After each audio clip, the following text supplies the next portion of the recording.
Ate Jabari. Yes.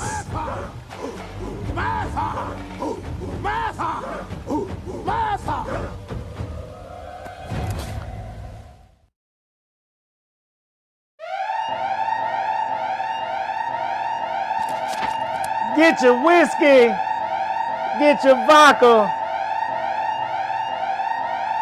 get your coffee if you're sleepy, because we got a hell of a show. H2O if you're dehydrated, but please pour up something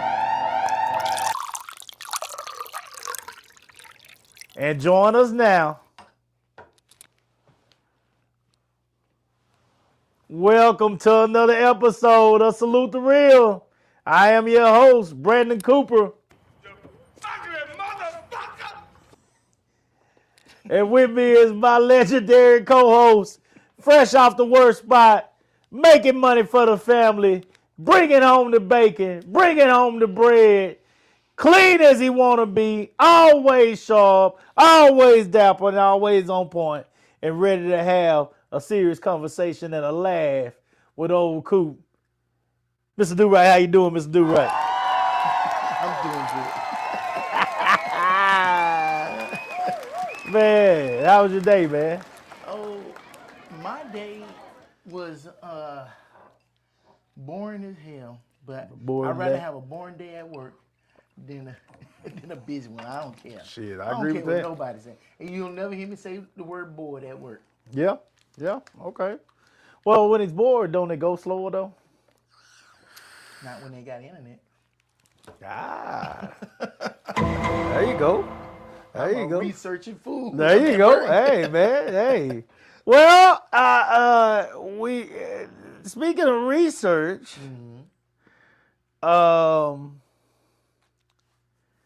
we researched a good one for the night. Uh-oh. We researched a good one for the night. Before we go there, man, shout out to my team. Shout out to my honey badgers.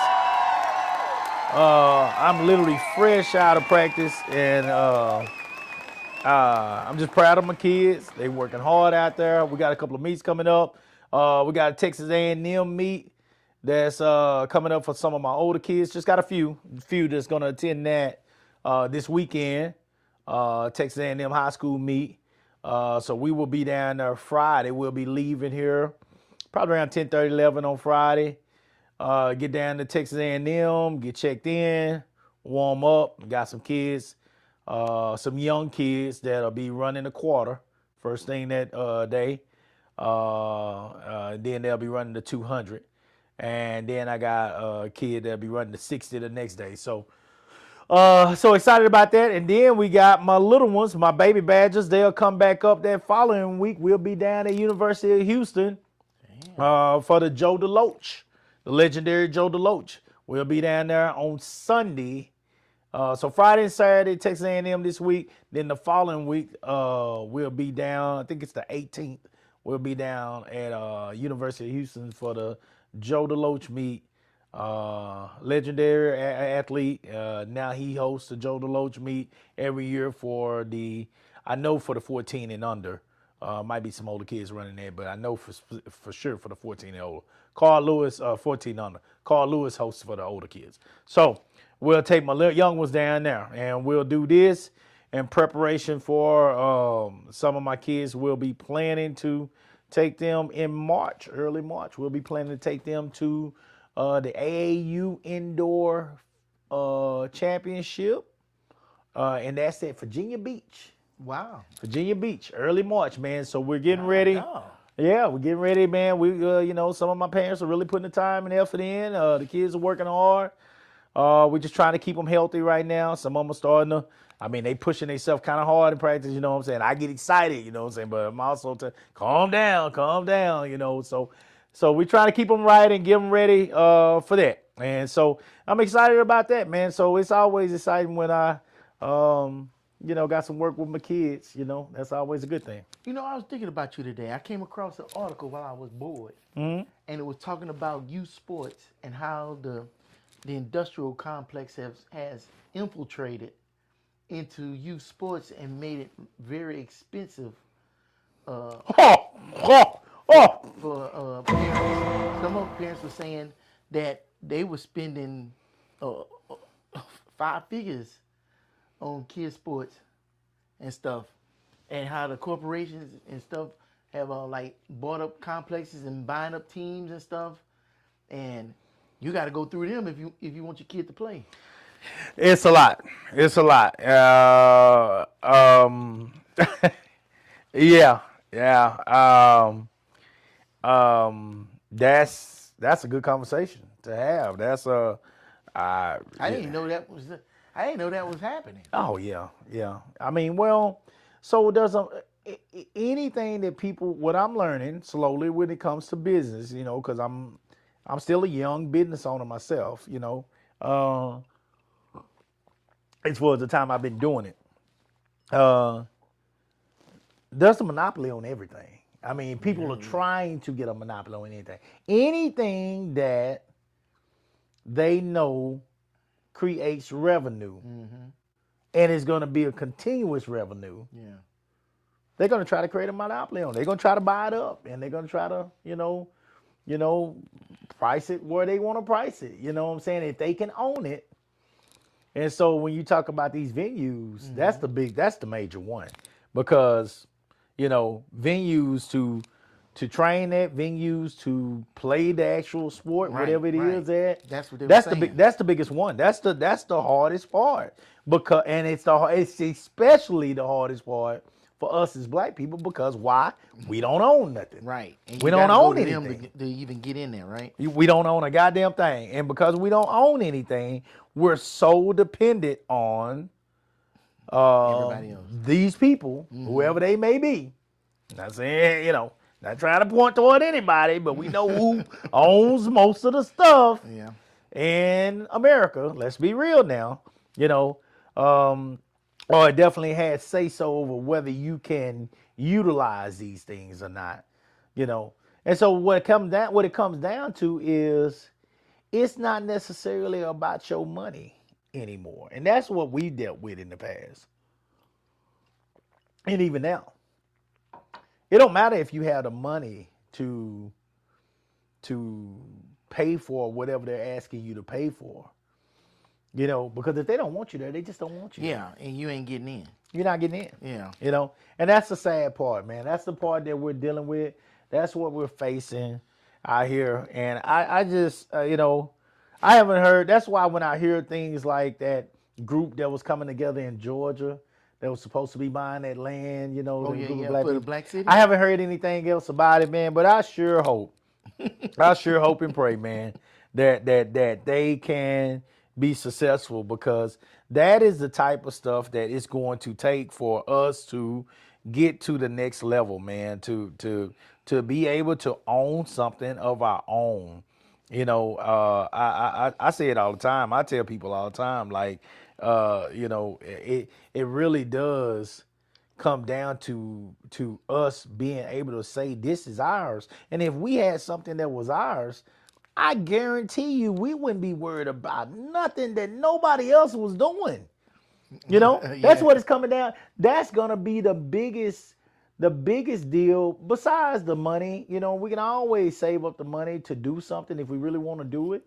You know what I'm saying? Or try to get, if we get black banks, or somebody that's more willing to hear us out, people that got things going on our side, maybe that could help. But even with your project that's coming up that we talked about the other day, right? I think the even if you get the money, then you're gonna have to figure out, the perfect venue. I found a venue. You did find a venue? Yeah. Oh! You was talking about, oh man, you running out of time. No, I ain't. Oh! I've been warming up. I've been doing my stretches and everything. I'm ready to go, bro. You got the ready venue. to go. You got a venue. Yeah. Okay. Well, there you go. When I tell you, I sit up here and can do research at work. Man, I could buy the world from the job. Well, that's the crazy thing about it. Now, if you're able to get that venue and you can get that venue, that just shows you the difference in and the type of projects that you're trying to do versus the type of See, work that I'm trying to do. Because me trying to find somewhere to play music at is way easier than finding somewhere to have kids run around the track. oh my God, dude. That's few and far between. Oh my God, and it is brutal. It's brutal, man. I mean, because they can just, you got these people that these gatekeepers, you know what I'm saying, that literally can just sit there and just flex their muscles and just say no. I mean, you can find And a they- baseball field, a basketball gym, way easier than you can find a track. Yeah, the track is hard because the track includes their most valuable asset. The football field. That football field. Yeah. That football field. And they don't want nobody around that damn football field, man. And you know, on their turf and all that. And so that's what makes the track hard. It makes the track hard because that's at the end of the day, you want to talk about the money makers. I mean, other than donations and of course the money that comes in the state, you know, from the state, you know, there ain't shit. When it comes to school, there ain't a bigger money maker than football, especially if you got a good program. Yeah. So yeah, they're going to protect those football fields, and I'm not mad at that. But the reality is, we have insurance. But it's also public property. It's paid for by public taxes. And like Ray Jack would say all the time, that school is a nonprofit organization. And so are we. And it's like, what is the actual? We are legit. We have our papers. And some people claim nonprofit and have not done the work. We have done the work. We have our papers. We are legit. So, you know, yeah, that's something that we continue to run into with youth sports. Is basically them owning and putting their foot on our neck when it comes down to. So it's good to know certain people that have put the work in and gotten past some of the barriers that these gatekeepers are going to put up to try to keep you out of here. And that's why I will continue to say, you know, shout out to the legendary Carmen Kiera. Oh, I put the wrong button. That's the wrong button. No, ain't no question mark. You know what I'm saying? No, shout out to the legendary Carmen Kiera, because without him, I can honestly say my organization could not do any of the things that we're doing. I don't care how much I offered these people; they were not gonna let me in. You know, as I'm sitting here, I could have offered them an extra $10,000. They were not gonna let me in. Listening to you talk, it just dawned on me. Municipalities, they build baseball diamonds, they build soccer fields, bunch of them, like the one in Pflugerville. Yeah. But nobody has tracks. Track is wide open. Look how quick I came in and created what I created. Yeah. When I tell you track is wide open, and people can't see it. It's wide open and shut down at the same time. It's wide open and shut down at the same time. It's unbelievable. It's people don't want to put that much work and effort into track. They just don't believe in it. They don't believe in it. When every sport runs. Every sport runs. So it makes no sense. I used to get on Facebook and social media and preach this shit. And then I got to a point, when you hear all these people just constantly arguing with you, here's the and so what you realize is this is so political, and people are so afraid of other sports taking these kids out of what they want them to do. Because what they want them to do, first of all, this is Texas, they want them out there for Friday Night Lights. Yeah. Secondly, they want them out there for basketball. Mm-hmm. Okay, and then you got your baseball people, you got your soccer people, you got all these different sports, you know. So the moment you start talking about them being primarily track for anything, these people are going to get on the defense, because first of all, it's about the boys. It's about the boys. We cannot take the boys away from Friday Night Lights. I'm not trying to take your boys away from Friday Night Lights. But what I am trying to tell you is, it's not even during football season. No, it's not. No, it's not. You know, but they want those boys playing 7-on-7 after football. They want them doing hitting the weights hard.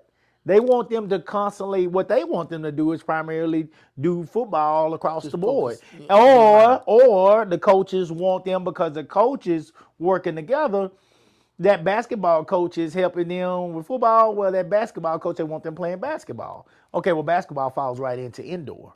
So they would rather them play basketball. Now you got a kid that might be literally clumsy as hell, and he's out here on this basketball court, and really, this is not his sport.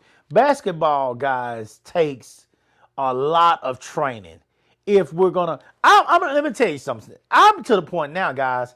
I don't even believe in going to college if you got to pay for it. Straight up. Do I feel like it would be great for our kids to have a degree? Yes, because it opens up another avenue for them. But I'm being honest with you. I mean, just in case they need that. It's always to have a degree to fall back on. It's always good to have that. And I'm not going to lie to you. My college experience was amazing. It was amazing. I mean, I went to Sam Houston. There are some kids that are going to go to much bigger schools than me, much smaller schools than me, HBCUs, all that stuff. I didn't get the HBCU experience, but I went to Sam Houston, and I cannot complain at all. Can't nobody sit here and tell me that they had a better college experience than me. If they do, I'll just tell you straight up, hey, teach their own, but my college experience was amazing, But so, I mean, it would be cool for everybody. I think it is a different world. I think kids learn a lot in college. That's your first time being on your own outside of your parents or whoever your people were that raised you, your grandparents, whoever it may be. I think it's amazing to go through that before you get thrown out to the wolves in life. I think you learn a lot of things. You learn how to take care of yourself, and you learning these things with other kids that are in the same position as you. Y'all are figuring out how to do everything. Why you creating a schedule for washing your clothes, because your roommate is telling you, hey man, your goddamn clothes is stinking in there. You need to get up and wash that shit. You know what I'm saying? Hey man, take these sheets off your bed, man. You ain't washed these sheets in 2 weeks. We just went and played 9-10 games the whole court. Don't you lay your fat ass up in that bed. Don't you lay your big ass up in that bed. You stinking. If I'm stinking, we need to take care of each other. Vacuum this goddamn room up. You know what I'm saying? Sweep this motherfucker up, dog. You smell like feet up in here. Can't bring no women up in here. So we're figuring all this out, man. What we gonna eat? We hungry this motherfucker tonight. Goddamn, closed at 7. Cafeteria closed at 7. What we gonna do? Shit, we gotta figure some shit out. We ramen noodling it up in there, So we're figuring out life together, or we're learning how to hustle. Man, old girl. We went over there the other night, man. Shit, old girl had a bunch of snacks up in there. Shit, let's go over there, man. Try to put some game on her, holler at her, man. Maybe she'll feed a nigga. Shit, you gotta hustle. You learning to hustle, man, at college, man, because you either gonna start. Your parents can't keep. Now, I know these parents today sending more money than we could receive back then. So I know it probably ain't as hard for most, as it was back then. My mama dropped me off with $200. I ain't see my mama again until Thanksgiving. That's the honest to God truth. I had to figure it out. And she told me, you gonna figure it out? You gonna figure it out? Shit, she knew I wasn't gonna starve. I'm used to eating. So shit, I figured it out. I mean, that's part of it. That's a part of the college life. So I would love to see every kid go to college, you know what I'm saying? But I do not agree with paying 15, 20, 25, 30 grand a year. You know what I'm saying? To go, and some schools a lot more than that, to go to college now. I don't agree with that. If there's a way to do this without your kid having to pay all that money, even if we can get 40%, 50%, 60%, let's cut this shit down. All I'm saying when it comes to sports is, for all those that get scared that we trying to take their kids away from football or whatever. No, I'm just giving you another option here. And my option will help your kid with that option. That's all we talking about here. And out there at the track, you got the 100, the 200, the 400, the 800, 15, 1600, 3200, 3000. You got the 4x1, the 4x4, the 4x2, 4x8. You got long jump, triple jump, high jump, shot put, disc, turbo, javelin, hammer. You got it all. You got so many events. Steeplechase, 300 hurdles, 110 hurdles, 400 hurdles. Shit. There are so many events. And if your kid has an inkling of talent, if they come out here and put a tad bit of work in out here, there's a whole lot of events and a lot of schools that need kids to run. Mm-hmm. They got a lot of percentages that they can hand your kid, just in case your kid ain't the brightest star on Friday nights. Yeah, well, it's the competition for football and basketball is so big. What's the odds of you even getting in? Come on, it's very hard. It's very hard. But a track team, shit, there's like 40 people on the track team. It's very hard. And I mean, track does not have the money to recruit like others, so you'd be shocked at how many of your kids can get in and get some percentages of that money taken care of. Everybody's not gonna get a full scholarship. Mm-hmm. That is true. When they tell you that everybody's not gonna get full, they're not lying. But I've had some that got full that wasn't the best athletes out here too. Be student athletes. Have the grades. Have the athletic ability that's quality. It ain't gotta be the best, but quality that this coach can work with, and you'll be shocked. You mess around and they'll put it all together with your grants and all this kind of stuff, and you'll be going to school for free. So I just want to make people aware. I'm not trying to say take your kid out of this or take your kid out of that, but if you put the effort in over here, we can mess around and get you something that you wasn't gonna get before. So that's all.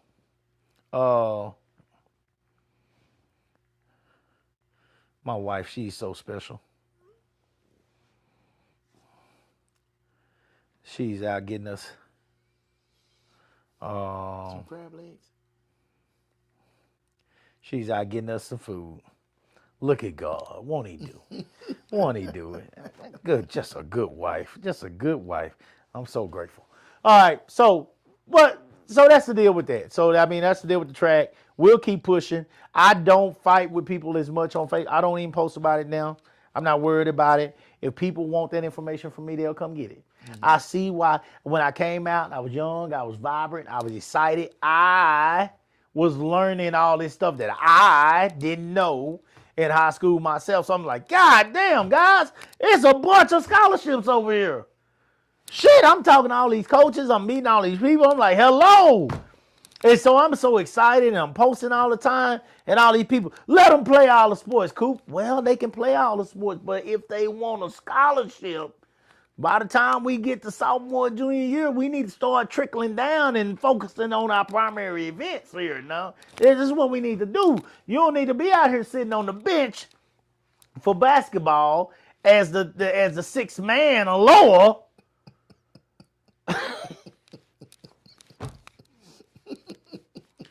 Because you got a foul in you. You can run down there faster than everybody else and foul somebody. Or you can get 5 or 6 boards for them. No.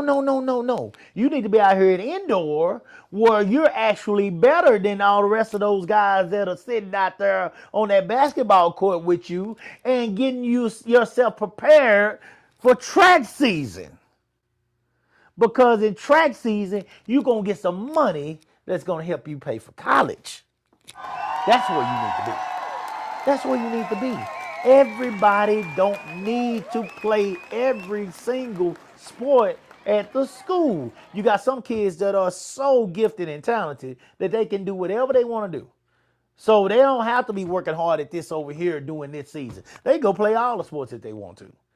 And good for them. Good for them, But here's my thing, and I'll leave this alone. I'll be done with it after this, because I hadn't talked about this in a while. You know what I'm saying? But since Do-Right brought it up, here's my thing.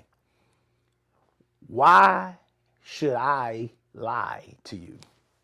Why should I lie? I have nothing to gain by you coming out and working out doing indoor season. Nothing. Absolutely nothing to gain. I tell my people this all the time. They know this. I tell them, I have nothing to gain. It ain't gonna matter whether I train a bunch of kids that are nerds with snot coming out their nose or the best athletes out here. That's not gonna change. My price is still the same to manage this goddamn organization. And I don't make no money off of your registration money. I don't make a dime. If your kid gets a scholarship, I don't make an extra dime. It's just the fulfillment of knowing that your kid did all this hard work and we got a chance to be a part of the village. Simple as that. My money, any money that I make now and in the future ain't coming from your registration.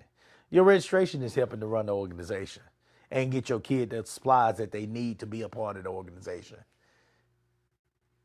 The money that I got that really runs this organization and that affords for me to actually get some pay comes from my track meets. Let's be real here.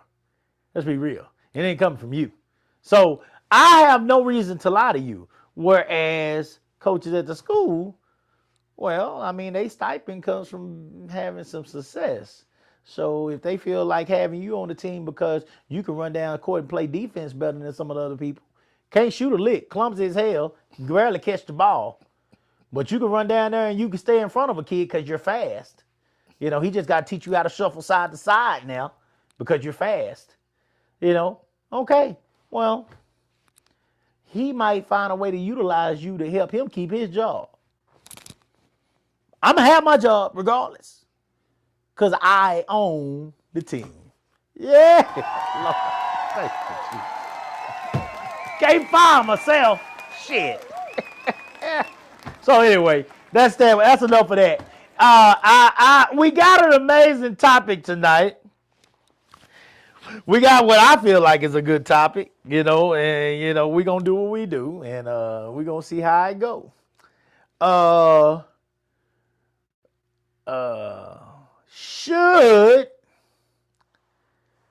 Should married or committed to relationship women hang with single ladies? Should married or committed in a relationship women hang with single ladies?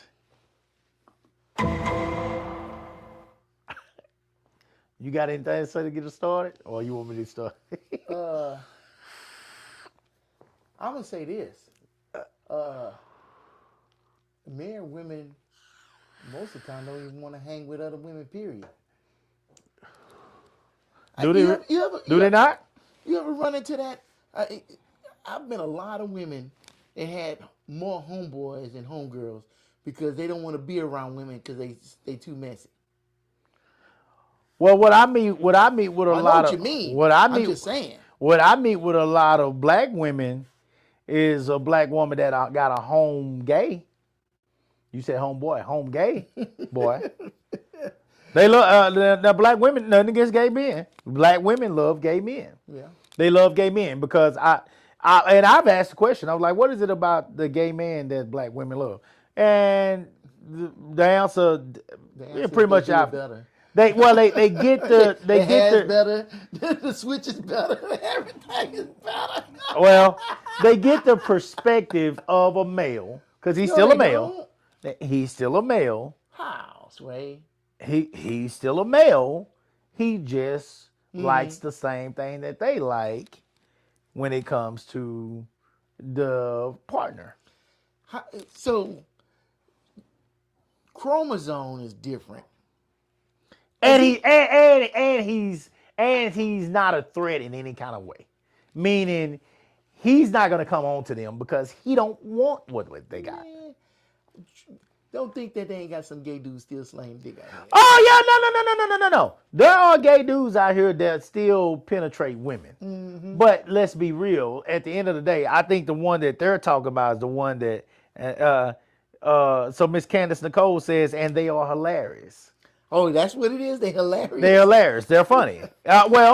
So when we talk about, thank you for that comment, Nicole, Candace. So when you talk about, so one of the things that I know my wife and some of her friends and family like to go to, and these are all females, of course, the drag shows. Is the drag shows. Mm-hmm. Love them.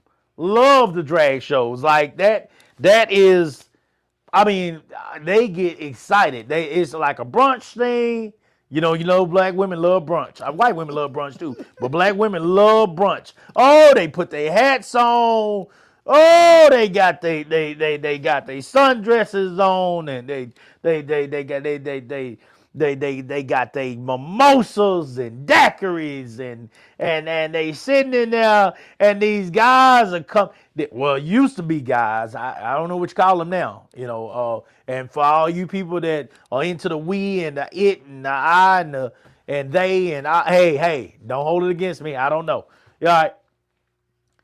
These people come out here and they are as flamboyant as you could possibly be. Drag queen. You're taking a man and you're calling him a drag queen.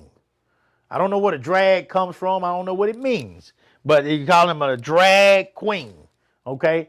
And so with that being said, they're hanging together and they're enjoying this man that is dressed as a female, and he's switching and he's turning and he's dancing and he's frolicking and he's swinging, and he's doing it all. I saw some of the videos that Candace them had taken when they went.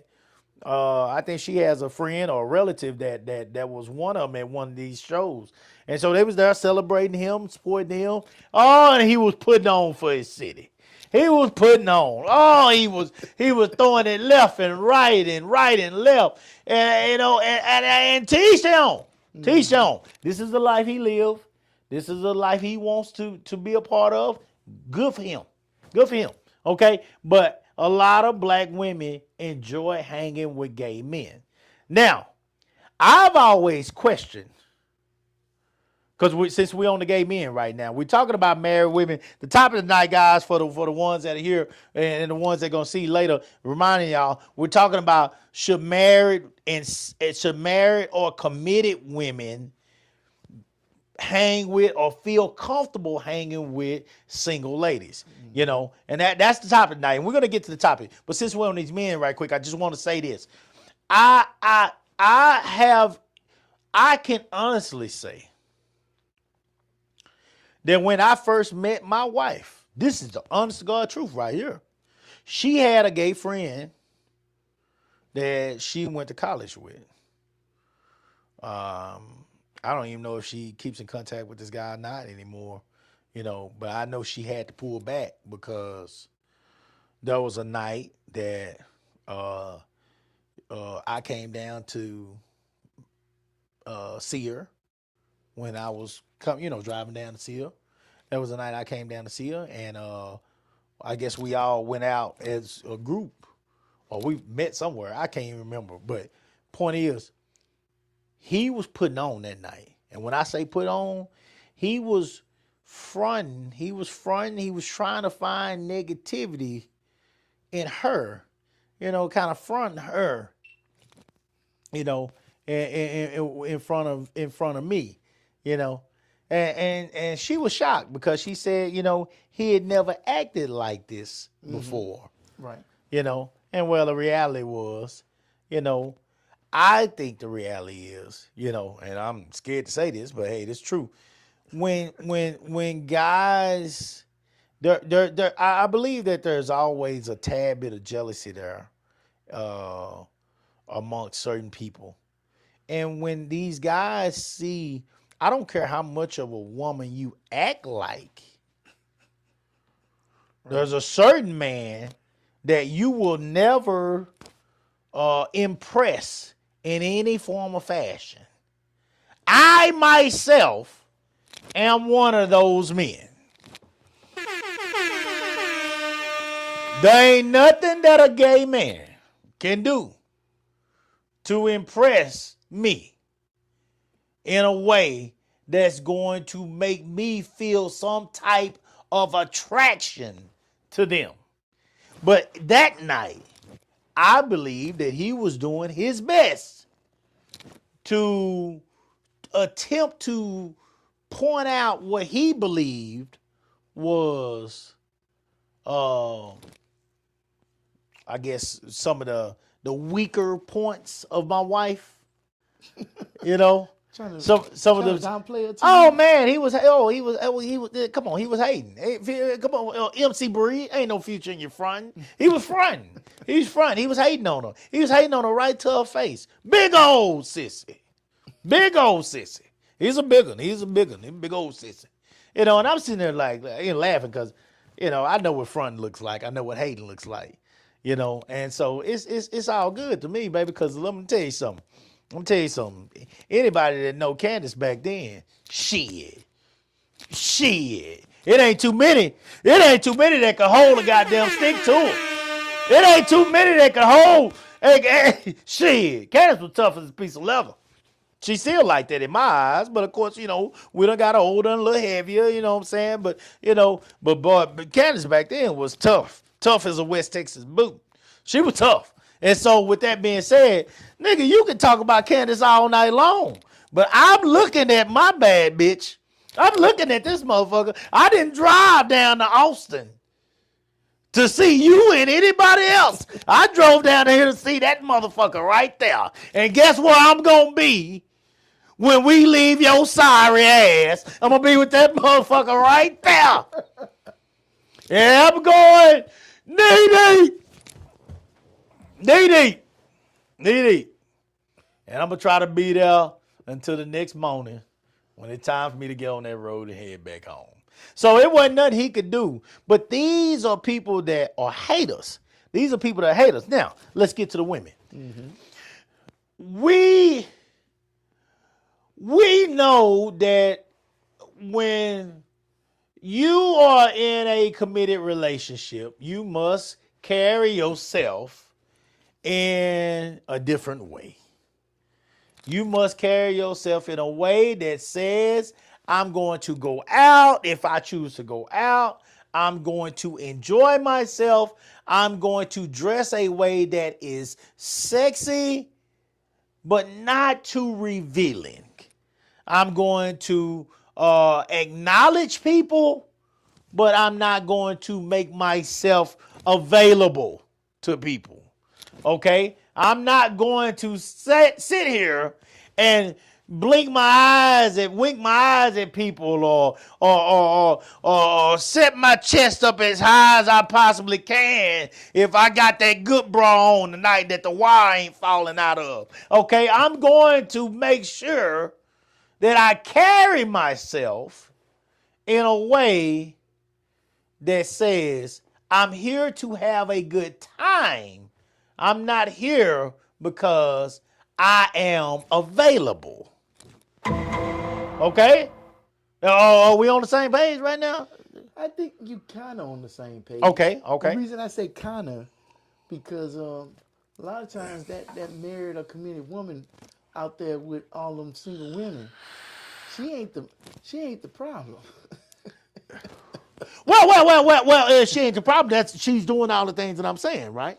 Oh, she's carrying herself in a way that says, hey, I'm here to have a good time with my friends. I'm not here to pick up nobody or be picked up tonight. That's right? What I'm saying. If she ain't the problem, then you're exactly with me. You ain't nobody coming to her.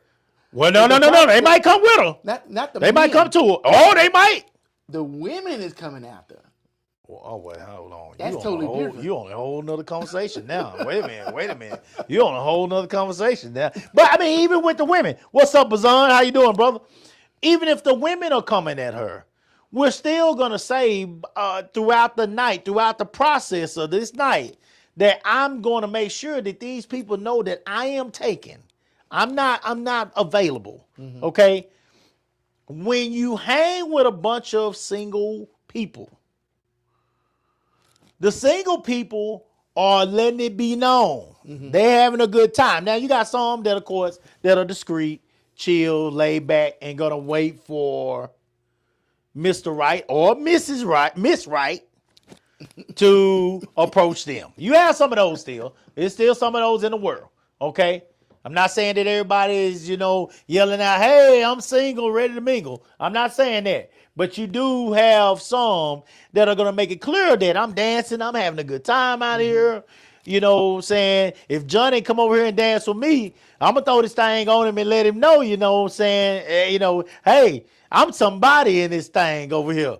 I am not late night hype. I am the one that you pull your phone out and try to get the number at 10:15, at 10:30, before 11 o'clock. You need to be buying drinks for this group over here because you see me and I'm single. Okay? So you got these women that you hanging with, and then you sitting over here, hey, I'm chilling, and what you become is a damper on the night. So Coop, I'm just gonna say this. Go ahead. I'm gonna say this. You got it reversed. I got it reversed? You got it reversed. Okay, talk to me then. Talk to me. Let's say, no, I ain't even gonna go there. Lady go out. Babe, I'm gonna go out with my girls tonight. All right, have fun. Be careful out there. Come home. She go out there with them. They get their little drinks and everything. They all sitting at that little table. They all scooched up in there. Please bring the comments too on this, guys. Please use the comments. And then she said, "Oh man, the other day, me and my man had a great time. We went over here and we watched this movie and everything." And them ladies look over there. Girl, we ain't trying to hear that shit. Every time you come around us, all you do is talk about that man. All that man. I ain't got time for that. You sitting up here all up under that man. You should get tired of being under that man all the damn time. You sitting up here catering to him. Well, I ain't got it reversed. I just ain't got to that part yet. Because that's what I think just ain't got to that part yet. Because they what you talking about was when I was younger. I'm older now, and the script has been flipped. How's the script been flipped? You know how they call men incels? What's up, home? How you doing, baby? Involuntarily celibate. Involuntary celibate. You never heard that before? No. Yeah. But regarding men? Yeah. They say they got men out there that's involuntarily celibate. Well, they can't get none. I wouldn't know nothing about that. I wouldn't know nothing about that. I wouldn't know nothing about that. But there's also some women out there that can't find a man in a football stadium. They can't find a man or they can't get none? I don't know. To me, that's the same thing, but sure. Bullshit. Shit. It ain't a woman out here walking with a vagina between her legs that can't get laid. Look, I didn't say she couldn't get no dick. Yeah, that's what I'm talking about. They can't get none, or they can't get a man to actually spend the night and wake up that morning for breakfast. Can't find a man. That's what I said. It ain't a woman, because it ain't a woman out here with a vagina between her legs that can't get no penis. Yeah, I ain't never said that. Never. But see, that same woman that can't get a man will also be celibate too. You just showed me one today. What, man? Say it again. That same woman that can't find a man will also be celibate for damn near forever. Saving it. What you saving it for? She already got like 3 kids grown. Like, shit, you already gave it that shit away. What you saving it for? Jesus Christ. He don't want it either. He wants her soul, but Yeah. I guess for her soul to get to heaven, she's saving her body. Well, it's too late. It's too late. No. Wait, hold on. Now, per the Bible, it's never too late to give your soul to Jesus Christ. I ain't say nothing about soul. I did not say nothing about soul. For your soul to be given to him. You got to say this? Because that's where soul is at. Yes, that's sin. You're giving away all that chakra, huh? That's sin. You can't give it away. You can't give it away. It's got to be earned. It's got to be given properly through the Lord. Okay. I'm telling you what I've learned. I'm not telling you what to do. I'm just saying. I'm telling you what I've learned. All right. So with that being said, okay. So Do Right is talking about, I think, a little bit further down. He just got a little bit ahead of me because I'm getting to that right there. What I'm saying is, this woman, if you're the woman that's in a committed relationship, y'all correct me if I'm wrong here. We need the responses on this because this is important. This is important because we're talking about, you're going to have friends that are in committed relationships. You're going to have friends that are in marriages. you know, and some of and then you're gonna have friends that are single. And so I'm not saying that you cannot be friends with a single woman or a married woman. But what I am saying is that we got to respect each other's limitations or boundaries. Look, you hang with the people you want to be like. If you want to be Uh-oh. single, Uh-oh. hang with a Well, bunch do of right. single people. Uh-oh. Well, If you wanna be do married, right you is better saying hang with a something bunch totally of different. married people. Do right is saying something totally different. Uh-oh, here we go. Here we go. So basically, do right is saying, so what I get that you're saying is, if you are a married or committed relationship person, monogamous relationship, Yep. that you cannot hang with single men. That's what you're basically saying. All women. Or when we talk about the Yeah, women. single people. Like, why? Are You don't hanging need to be hanging with single single people, women. Period. You need to be hanging with people. So if they friends, they like can't be you. friends no more? And don't sit up here and hang out with. Hold on, I want to get married this out. I people want to either. get this out. I want to get this out. Yeah, I yeah. want to make sure they understand what you're saying. So if they are single over here and you're married or in a committed relationship over here, you're saying that these people do not need to hang out together anymore. No, what am I doing with them? Well, I need okay. to have my ass in the Well, there house you- with my spouse. Well, there you go. That's who I need to be hanging with. Well, there you go. Well, ain't nothing over there but trouble. There you go. Y'all, I mean, over there with tell me if y'all agree or disagree. Here we go. We're on to something now. I mean, because Do Right is saying that it does not need to happen at all. That's what he just basically told me. That's what I heard. Now, if y'all heard something different, you let me know. If it's one single person and 3 married couples, then that person is trying to be in a better place. If it's one married couple and 6 single people, you fucking up at a high rate of speed. A man, Gabe Bazan, shout out to Gabe, old work partner and softball partner. Gabe said, I think he's talking about basically what you were talking about earlier. A man gets what he can, a woman gets what she wants. Yeah. Okay. I could go with that, Gabe, because a woman can get what she wants. Well, but see, here's the problem with that, Gabe. And you're right for that night. A woman, you got some women that, and this happens often.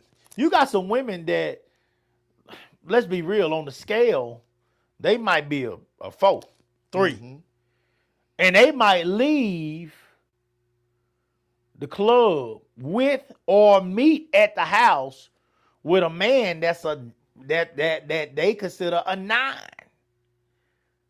But here's the problem with that. You might have got him in the flesh for the moment because you, in his eyes, was late night hype. But so women can get men by the flesh at any moment. That's why I was just saying Do Right. There ain't a woman alive that can't get no dick. I don't care how ugly you think she is. If she got a split between her legs, she can get some penis. That's understood. I know that, and there's a whole lot of men out here know that, and women know that. You know, if you're not willing to say that, then you're not being real. This show is called Salute the Real. We gonna tell the truth over here. Okay, those women can get penis, but can you get a man? See, when I say can you get a man, I'm talking about can you get a partner? Can you get a friend? Can you get a dad or a stepdad? Can you get somebody that's going to put something on your bills? Can you get somebody that's going to help put a piece of meat on the table? Can you get somebody that's going to mow your yard? Can you get somebody that's going to give you a ride to work if your car is down? Can you get somebody that's going to ride you to the hospital if you sick? Can you get somebody that's going to wipe your ass if you can't do it yourself? That's a whole nother conversation. And those things are where it gets deep. Those things are where your split alone will not get it done. Your split alone ain't going to get that done. I don't care what kind of whop you got. It ain't going to get it done. Your split alone can't do that. With some of these guys out here, it will. But with the guy that brings quality to the table, across the board, shit. Because he can get that from other women. What is it that you do that separates you from the others? So anyway, that's a conversation for another day, I think. I think that's a conversation for another day. You made me get deep right there. I get deep with that. Homer says a man or woman that has no sneaky intentions can be friends, even if they're both married or seeing someone. True friendship is just a line you do not cross. Man. Unfortunately. Yeah. That's a good comment. Takes two people, right? Yeah. You cannot have any sneaky intentions. Doesn't mean the other person don't. And if y'all close I actually enough, have some female friends. And if you get close enough, there's no guarantee that somebody ain't gonna catch feelings. Well, see, I believe that. I want to believe that women can do this because I know that I can do this. And when I say this, I mean it like this.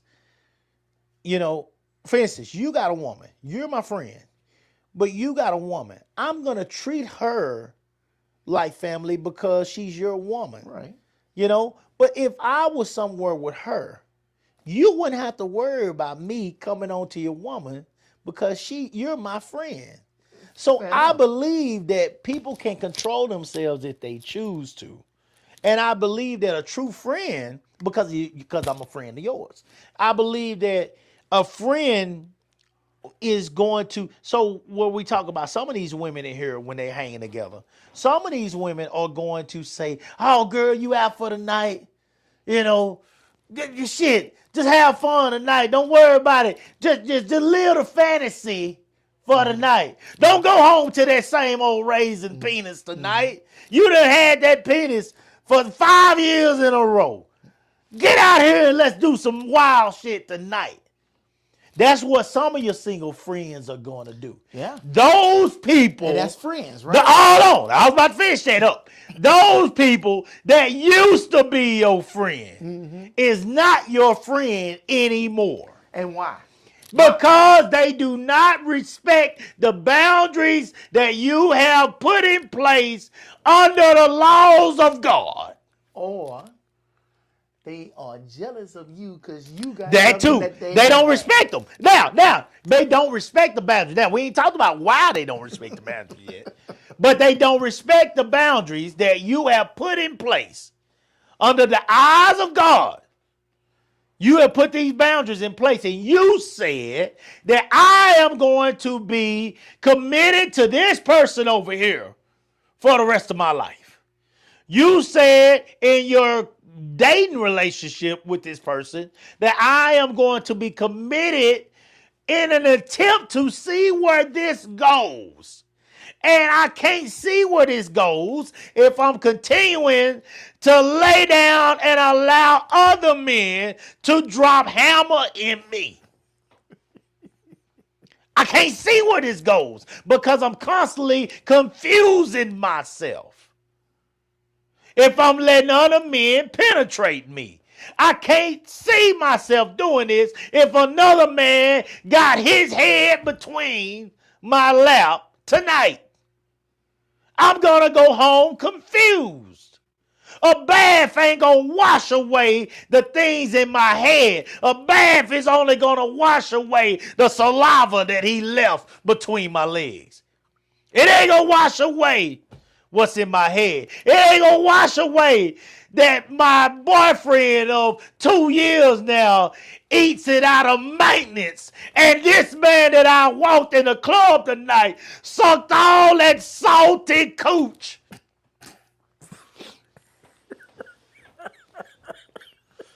Like there was nothing else going on in the back seat of this car. He folded my legs.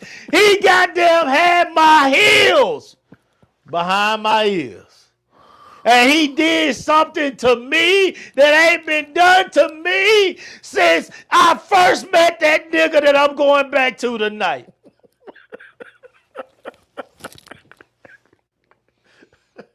How you do that? I don't know how you do that. And then you just over there straight face. Because I've been this nigga. Shit. Because I've been this nigga. I know who this nigga is. But now I'm on the other side. I'm on the other side. I'm that nigga that's trying his best to have sex with his wife out of maintenance. I ain't got no day. My good days are gone. My good days are gone now. They gone. It's over. I've been this nigga. I have been that nigga that have folded legs. I've been that nigga that left them looking like pretzels. I've been that nigga that left them falling like dominoes. I've been that nigga. I was him. That's why when it comes to this, you can't talk to nobody better. I've been him on a broke level. I wasn't making it happen with the money. Shit, I didn't have no money. Shit, it was do or die. All I had was my words. All I had was me. We didn't have no money. Shit. Fake it till you make it. I've been faking it for a long time. I ain't have no money. I ain't got no money now. Shit. You just the poor man trying to make it. Poor man trying to make it. Shit, that's all I am. That's all I'm gonna tell you. Poor man trying to make it. Every single time you talk to me, Coop, how you doing? Shit, I'm poor and I'm trying to make it. That's who I am. But back then, we were dropping hammer. We were dropping hammer. I'm not even gonna lie to you. Me and my partners, all my partners, we were dropping hammer. And I'm trying to tell you that there are women out there that will try to talk you out of being loyal to your boundaries, being loyal to the things that you have said, that you are gonna do. I've watched it happen. I've watched it happen. I've watched women get talked out of doing the things that they knew was right. I've seen it. I've seen it. And it don't take much. So what Do Right is saying, I understand why he's saying it. I do. Because if you're not strong in your dedication to what you believe, this can't just be about the man that you with. It just cannot be about him. It's about that you have integrity. If you have a dedication to saying, I'm going to be about my word. I gave my word. And so I'm going to follow that no matter what this nigga got to say. No matter what my homegirls have to say. I don't care how much they call me boring. I don't care how much they say I'm living a simple life. I'm living a boring life. I need to get back out and I need to enjoy myself. You need to say with confidence, bitch, I've been out there. And it ain't shit out there. But guess what I got at home? That old dick at the house might be a raisin. That old dick at the house might need Viagra. That old dick at the house might have to be jacked on and sucked on for 5-10 minutes before it get up. But guess what it is? When I get his stinking ass out the shower, it's supposed to be clean. It's supposed to be clean. And because it ain't supposed to be, and now one of you hoes in here tonight. It's supposed to be clean. I ain't waking up with that herb dog. I ain't waking up with green ooze. I ain't waking up with them ninjas jumping out of my panties. I ain't waking up with none of that crap because I got a man at the house. And so I'll take my raisin penis at home. I'll take it. And guess what? I'll even put some ivory on it and help him wash it up. And we going to get our maintenance seconds in and we going to be just fine. That's what a strong woman is going to be able to say. That's what a strong woman is going to be able to say. A strong woman is going to be able to say, nigga, you can talk to me, girl, all day. But when I get through with these 2 or 3 drinks that I'm going to have tonight, Y'all bitches can stay here and jump up and down on the tables and shake your ass in front of all these niggas. I'm gonna catch me a Uber to the house and I'm gonna lay my goddamn black ass down next to my man. Because that's where I'm supposed to be. And if you find yourself having to correct your friends or make sure that you protect your loyalties on a consistent basis, then you got to be realistic and you got to say, "Oh, is this my friend anymore?" You gotta ask that. Because here's the part that Do-Right was talking about a while ago. Misery loves company. Mm-hmm. All these bitches. Mm-hmm. Let me tell you something. Now I got to take these glasses off. Hold on. These bitches love to have somebody join them. Sleeping in that goddamn bed by themselves at night. Because they can all get dick, but can they get a man? Got on all them pillows in the bed. Oh, you got 7, 8. You still sleeping with the dress pillows. The dress pillows. You just keep them in the bed because there's plenty of space on the other side. You got your teddy bear in the bed with you. You leave your rose in the middle of the bed every night. You got a horse hog that you done bought that's sitting in the middle of the bed every night. Big old plastic one. Shit. Shit, you trying to make up a man. He can't hold you. He can't hold you when it's cold outside. He can't get up and get you a cup of coffee in the morning. He can't make a fire for you. He can't watch a movie with you. He can't read a book with you. He can't draw up a bath of water for you. He can't scrub your back. He can't scratch your back. You got to get your goddamn back up against the wall and do all this shit still. Because you ain't got a man laying on that side where you can turn over and say, "Baby, scratch my back for me." It's the little things. And some of y'all say shit, whole bunch of shit. Some of y'all say a whole bunch of shit that you don't mean. And if you really do mean, man, I saw it. Dude, let me tell you something, man. I saw these females, man. No joke. I saw these females, man. They sitting up here. Man, if he ain't got 10 inches, I don't want him. Bitch, what's wrong with your motherfucking monkey? What's wrong with your monkey? What is wrong with your monkey? What have you been doing to it? It's so flat. If you can't enjoy yourself, let me tell you, it's two things. Here we go. It's two things. Either your uncle was getting a hold of you long time ago when he wasn't supposed to. There's a couple things that been going on here, okay? If you got to have 10 inches of hog, your uncle was messing with you when he was supposed to be babysitting, okay? That's one.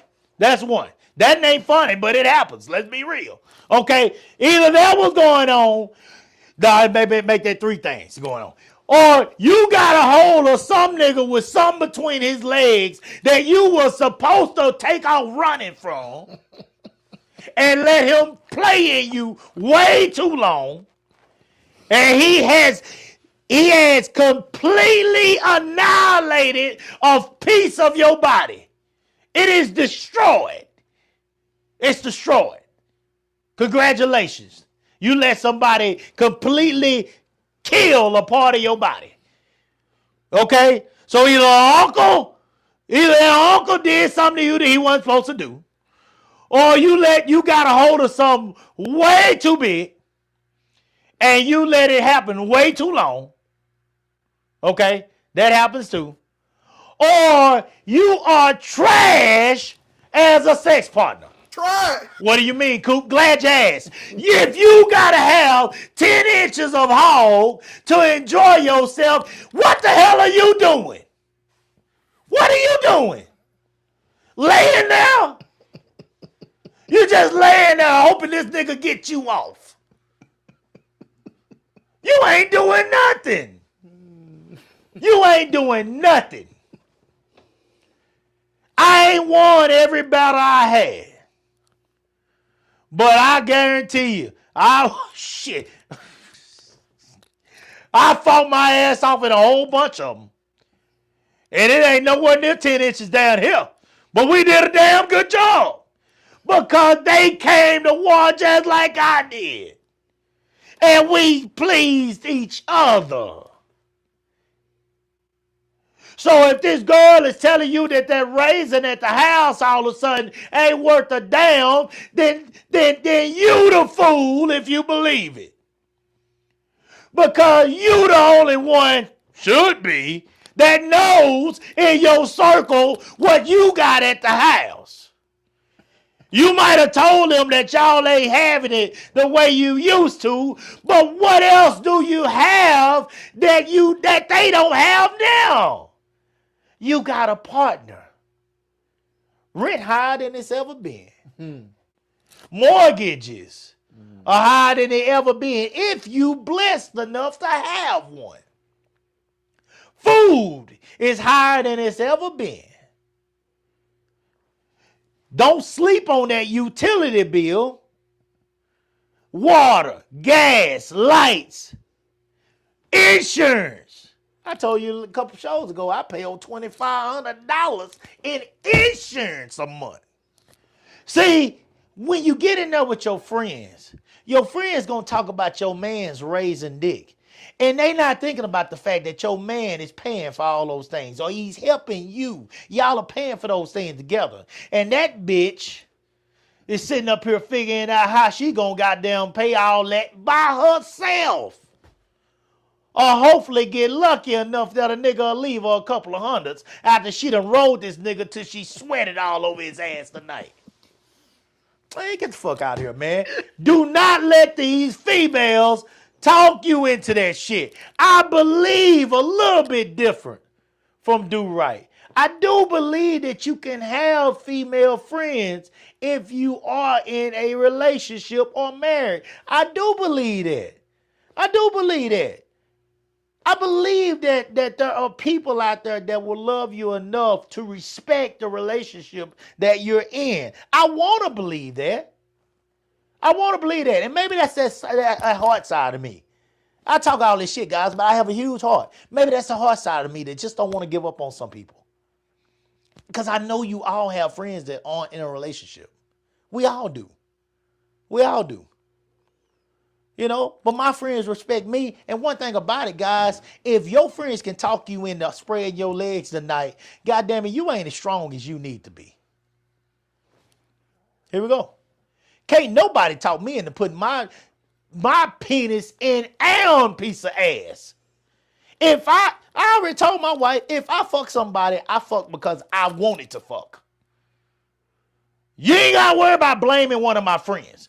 She ain't got to accuse Do Right. I don't give a damn if Do Right paid this bitch $200 to come on to me.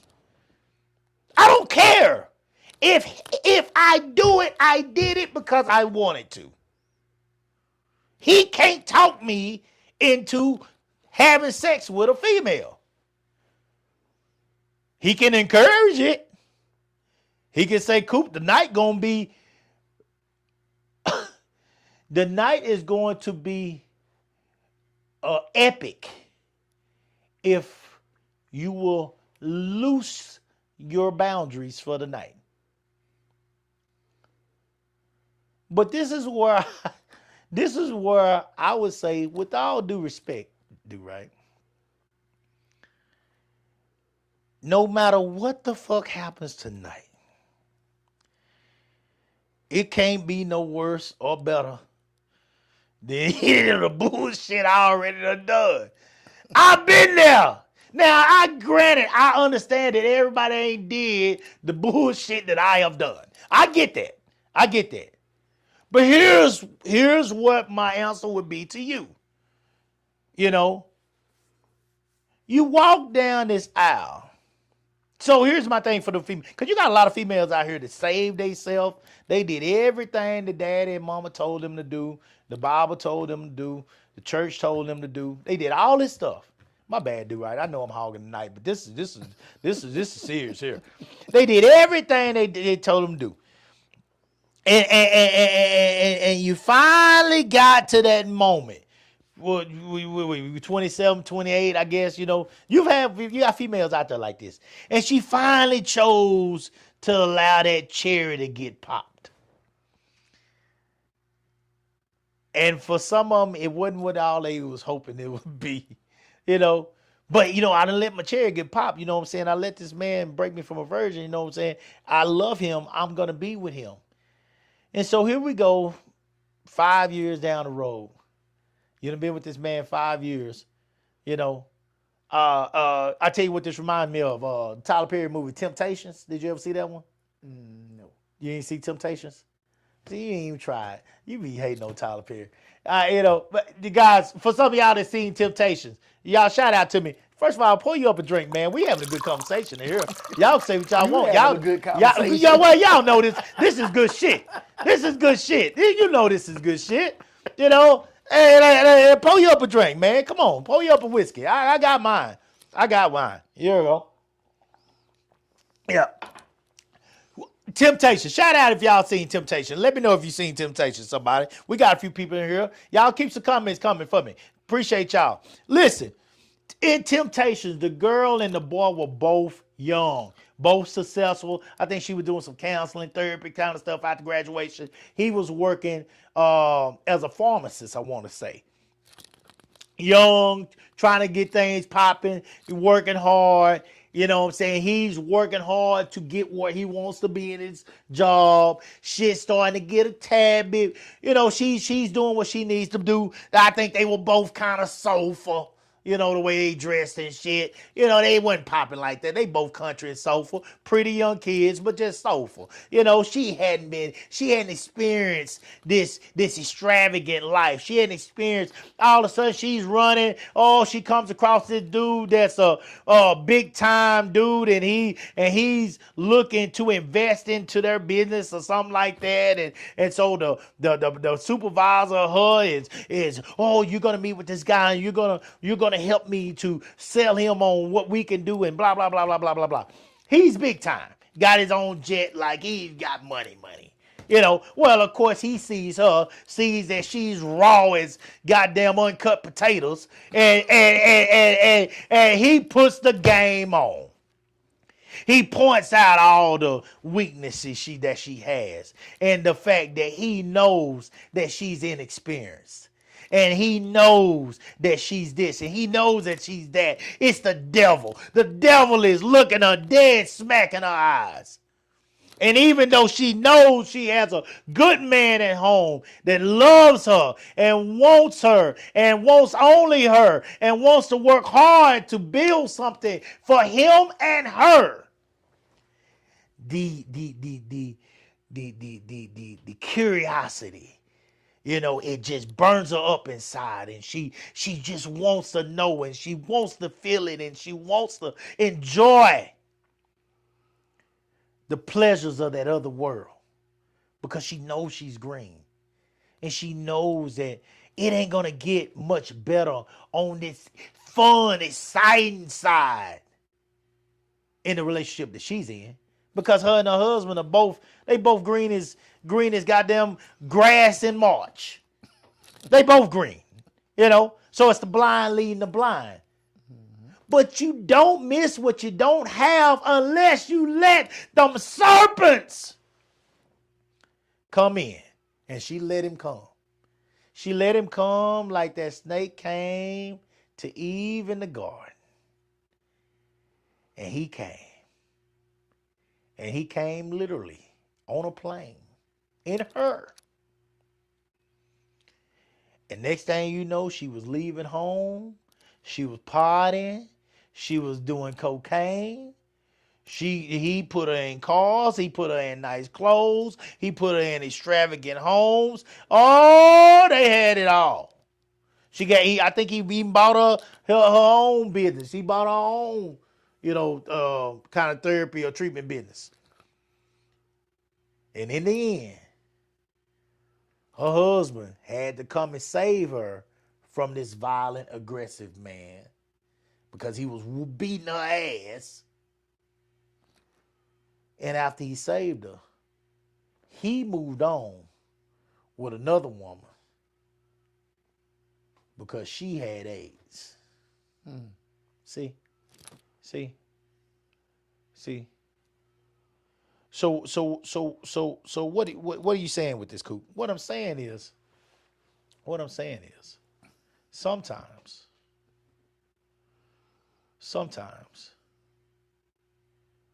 when it comes to the women, when it just comes to the women, and it comes to the men too. Like I say, if I step out because I want to. When it comes to these friends and saying, can you have friends? I believe you can have a friend because nobody can tell me to step out.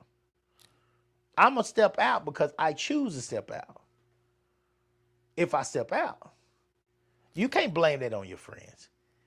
Now, you do need to tell your friends if your friends are constantly telling you this is what you need to do and this is fuck that nigga, fuck that. No, you keep my man name out your mouth. I didn't come in here to have a discussion with you about my man. Now, you might have brought some of this on your goddamn self because you want to tell your friends every single bad thing that happened at home with your man. Uh-oh. Tell every good thing that happens at the house with you. Oh, shit. Uh-oh. Now, ladies, you would do yourself a favor. If your man is handling his business at the house, to keep some of that to yourself. Because there are a lot of wolves out in these woods that would love to take your place. A lot of them. Especially if you bragging all the time. All you doing is enticing the wolves. Yeah. You might as well just dangle. You might as well just kill a deer, skin it, and just dangle the goddamn meat right over the fence in front of their eyes by doing that. That's what you're doing. How you know, Coop? Glad you asked. Shit. Let me tell y'all something. When you broke, you need some mouthpieces, okay? Let's make this straight. Let's make it clear. You need some mouthpieces. Okay. You know how it wasn't like when I tell you I was a whore, it wasn't like I got a lot of what I got back in school and all that because I was sitting here walking up to every goddamn girl saying, what's up? Hey, what you gonna do? Let me holler at you. Let me get that number. Blah, blah, blah, blah, blah. No, I barely did that shit at all. You know what happened? You. Every single time I fuck with one of you go doing this. Word of mouth. You go doing this. You go doing this. You go doing this. That's what y'all do. That's what you did back then. Now I know they were young, but they did the talking for me. And all of a sudden you create a person that I'm not even that person. I'm not that. But guess what? Everybody wants to know for themselves. Cooper, I heard you do this shit. Is that true? Shit, I don't know, man. Shit, find out for yourself, you know. And could I do all that? Hell no. Hell no. Nigga, I ain't no goddamn Brian Pumper. I ain't no whoever them dudes is. I'm bare basics like a motherfucker. There ain't shit going on over here. Military, from the back, a little bit of side. Might be able to lick on you a little bit if you make it that far. And this is about it, guys. All this extra stuff that some of y'all done received with all these guys didn't know none of that shit. Trash. Still don't. A lot of people, not much history or knowledge at all when it comes to sex. Some of this stuff that y'all done, I have no clue. If you got to talk to me, that shit would be like Spanish to me. I don't know none of that shit. But it don't matter what I know. It don't matter what I do. All that you did was help me. You are free advertisement. That's what you was. Okay. What? Okay, that's I actually I hit on I Forrest thought I Gump. heard something. You're free advertisement for that right there. For that right there, Forrest Gump mama. That's what was going on. Okay, you free advertising. So, with that being said, ladies, this is what you are when you go telling your girls every single thing that's happening at home with your goddamn man. Oh, that's my best friend. She wouldn't do that. But don't forget about that day when you bring him around them and they start sizing them up like a piece of meat. Oh, well, tell us about that then. And wait for her to go to the bathroom. And then what you said the other day? Pull up that chair. So what you all about? And then he looking like, what's going on? That 5 heartbeats for a boy come back from the bathroom saying, every day I got to fight for, prove my love. What he say? Shit, soon he went to the restroom, nigga done slid his number on another goddamn girl at the restaurant. Hey, man, everybody's looking for their opportunity to be with your person. Yep, because you got a person. Because you got a person. And everybody don't have a person. And they feel like, if you got a person, if they with you, then I know I'm better than you. Yeah. Yeah. So a lot of them I do is just take you. Yeah. And then you're going to be way happier with me than you are with her. Because I know I get down better than this bitch. Mm-hmm. I know I get down better than this bitch. Yeah, I know her. I had some that told me straight up, nigga, if you get this, you ain't going nowhere. Bitch. Try. Okay. Okay. I have no idea why y'all feel like you the only piece of good ass that a nigga that had. I don't know why y'all think that. I have no clue. Oh man, I ain't even gonna go there tonight. It don't even matter. Point is, what I'm trying to say, there are some out there that feel like if I get my opportunity, I can get him. Mm-hmm. I want what she has. Mm-hmm. I want the man that is going to be there for the kids. I want the man that's going to help provide in the household. I want the man that's going to hold me at night. I want the man that's going to stay home at night. I want the man that loves this woman. And that's why I said, you got 6 homegirls that's single, and you hanging with them, that's 6 motherfuckers is after your man. Ooh, Taiwan McDaniel said, what's up, Bubba? Shout out to you, bro. That boy said, you're going to go through that whole phase, whether it's early or later in life. Now, that's a whole nother show right there. And we can have that show. I'm game for that show. This woman that has saved herself all this time. Kind of like Temptation. I saw Candace Cope in Temptation. Shut up, Bubba. Damn rabbit you are. That must be an inside joke. Shout out to y'all. Nah. That's the homies. Shout out to the homies, man. You already know Bub Love. Shit, but boy, he put it down. Crockett. He CKT. Boy, we don't, man. Look, me and my niggas don't miss. I do right. We over the years. Now I ain't shit now. I always say that because I'm not talking about now. I ain't shit. I ain't shit no more. I'm serious. I'm lucky. Oh man, it's bad. It's bad. What was that? Earthquake say I gave all my good days to hoes. Shit, they gone. It's over. Okay, so I'm not shit now. But back in the days, oh man, come on, man. Come on, man. Now, Bob Love still might have it. He's still tough. He's still tough. Taiwan McDaniel's still tough. That's my boy. Love him to death. Hey, but these are you when you talking about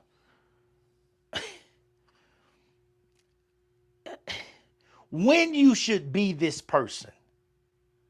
Or if you should be this person. Taiwan said something. You're going to have that whole phase. That whole phase could be 2 people. That whole phase could be 3 people. It could just be that moment where you're going to let go and say, I'm just going to be free for a moment. Get away from my rules. I'm going to be free for a moment. Well, ideally, this needs to happen before you commit yourself to a monogamous relationship. It for damn sure needs to happen before you get married. It needs to happen. Now, I'm not going to say how many you going to need to get this in your head.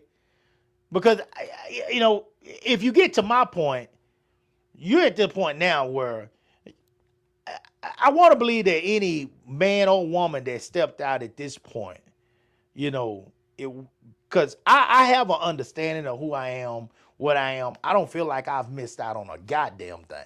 And that's the honest to God truth. And I'll tell anybody that.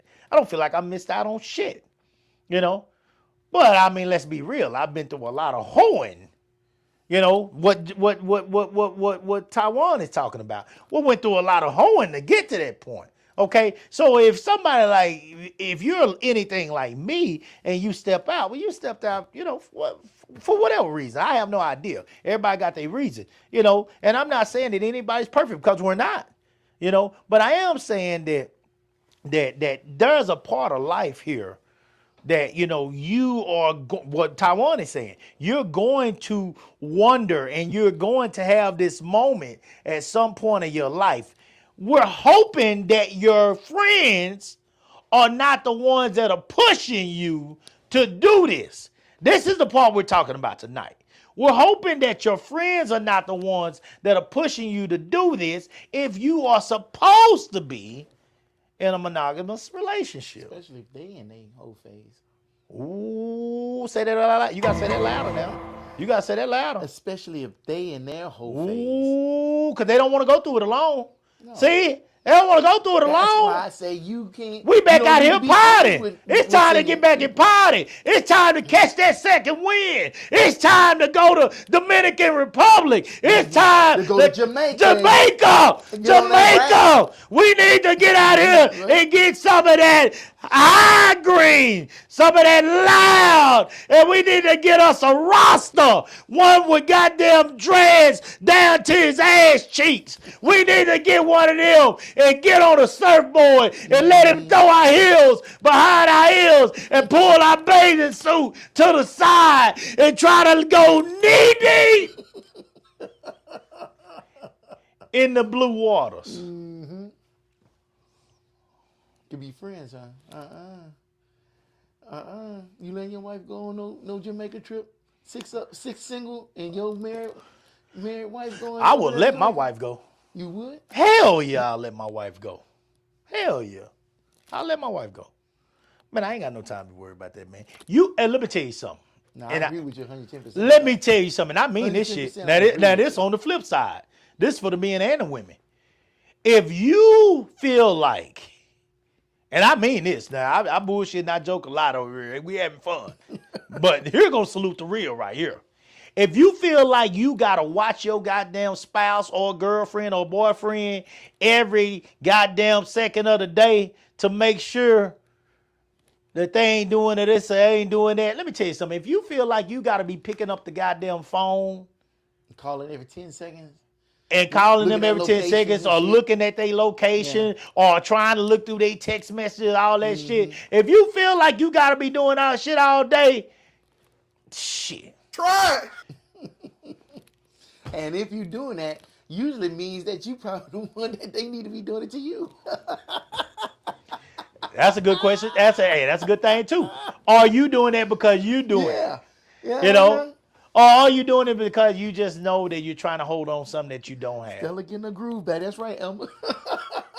That shit! Stella went over there to Jamaica, and Stella came back with a youngin' that had barely got his goddamn diploma. He had barely got his diploma. And Stella took her fine, intelligent, motherly ass over there and came back with a Negro that barely had hair in his pubic area. She came back with a new son. A nuisance. And look here. Look here. And he had work to do. He did work over there, and therefore it made it possible for him to do work over here. 90-Day Fiance. Shit! Shit! Hey, it went down. So these things are happening all the time. And she had Whoopi Goldberg that was cheering her on the whole time. Now, granted, Whoopi Goldberg, married in that movie? huh? Was Whoopi Goldberg married in that movie? No, Huh? no. What? Whoopi was not married. No, but That neither was was a friend, though, huh? But neither was Stella. Neither was Stella. Okay, fair enough. Let's be fair. Neither was Stella. Stella wasn't married either. You know, she had been married, Oh. but she was not married now. And she had cobwebs down there. She was a mom and a worker now. You know, woman like Stella, she gonna now turn toward her career and put all her efforts and her time in her career, bury herself in work to make up for the fact that she's sleeping alone. This is what happens. This is what happens. And so you get with the friend, let's go on a trip, let's get out, girl. You need to get out. You need to enjoy yourself. You need to have fun. We got to get you away from that work spot. Your son is going to be okay. He got the best mom that ever lived on the earth. It's time for you to take the cobwebs. It's time for you to take that spider off your shoulder that spins that web from your breast to your ass every night. It's time for you to release those things. It's time for you to release those things. You got to let go now. We got to go have fun. And so we're going to get out in these streets and we're going to have a good time. We're going to do things that you have not done in a long time. I'm going to show you that there is a life outside of your job. I'm going to show you that there's a life outside of this and outside of that. And you're going to meet this young stallion, and this young stallion is going to show you that there are parts of your body that are still pumping blood and alive, and you're going to feel vibrant and loved again, full of energy and youth and all that gray that was coming. You're going to go in there and you're going to get as much Beijing as you possibly can and color that shit because you are feeling good again.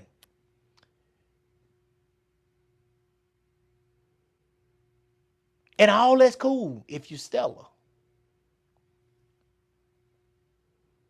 But if you're actually coming back home to somebody, well, then you got to question, did I do this because my friend told me to do it, or I did this because I wanted to do this? Did I want to do this? Oh, Elmer Fisher said, love will loves you back. Ooh. Ooh. And then some people, Elmer, shout out to Elmer Fisher, a good friend. Some people, Elmer, you correct me if I'm wrong on this, have a hard time determining what love is. When you say loves you back, what is love? What is love? What is love? Because when you've been in a long-term relationship, that part can get very confusing. There ain't nobody that's been in a long-term relationship. I don't care who you are, that's going to sit here and act like there wasn't times that you want to say, man, fuck this shit. If you've been in a long-term relationship and there wasn't a time that you said that, then congratulations. Congratulations. I mean, I clap for you. But I know that's a fraud-ass clap because I know it's a lie. I know it's a lie. There is no two people that have been together forever, for 5 years, 2 years, 3 years, 10 years, that are going to sit here and say every waking moment of the day, I felt like I was in heaven being with this person right here. Bullshit. Bullshit. Bullshit. That's bullshit all day long. But when Elba says, what is love? Love what loves you back. What I'm saying, what is love? Okay. Love is not just running through a field of fucking blue bunnies with your leg up all the goddamn time kissing. That's a fairy tale, guys. That fairy tale ain't no goddamn different than you going up to this damn bar with naked girls that are dancing all night trying to pay their bills, but looking you dead in the face and saying, baby, I want you tonight. I want this. I want that. So your goddamn hog can hang out the side of your pocket and you will give her an extra 20, an extra 10, an extra 5 on top of what she was charging you to dance. That's a fantasy. She's getting paid. That's what she's supposed to do. What did old boy saying? Best man, you love me, don't you? Yeah, baby, that Candy love you. Bitch, I don't love you. I'm supposed to make you feel like that.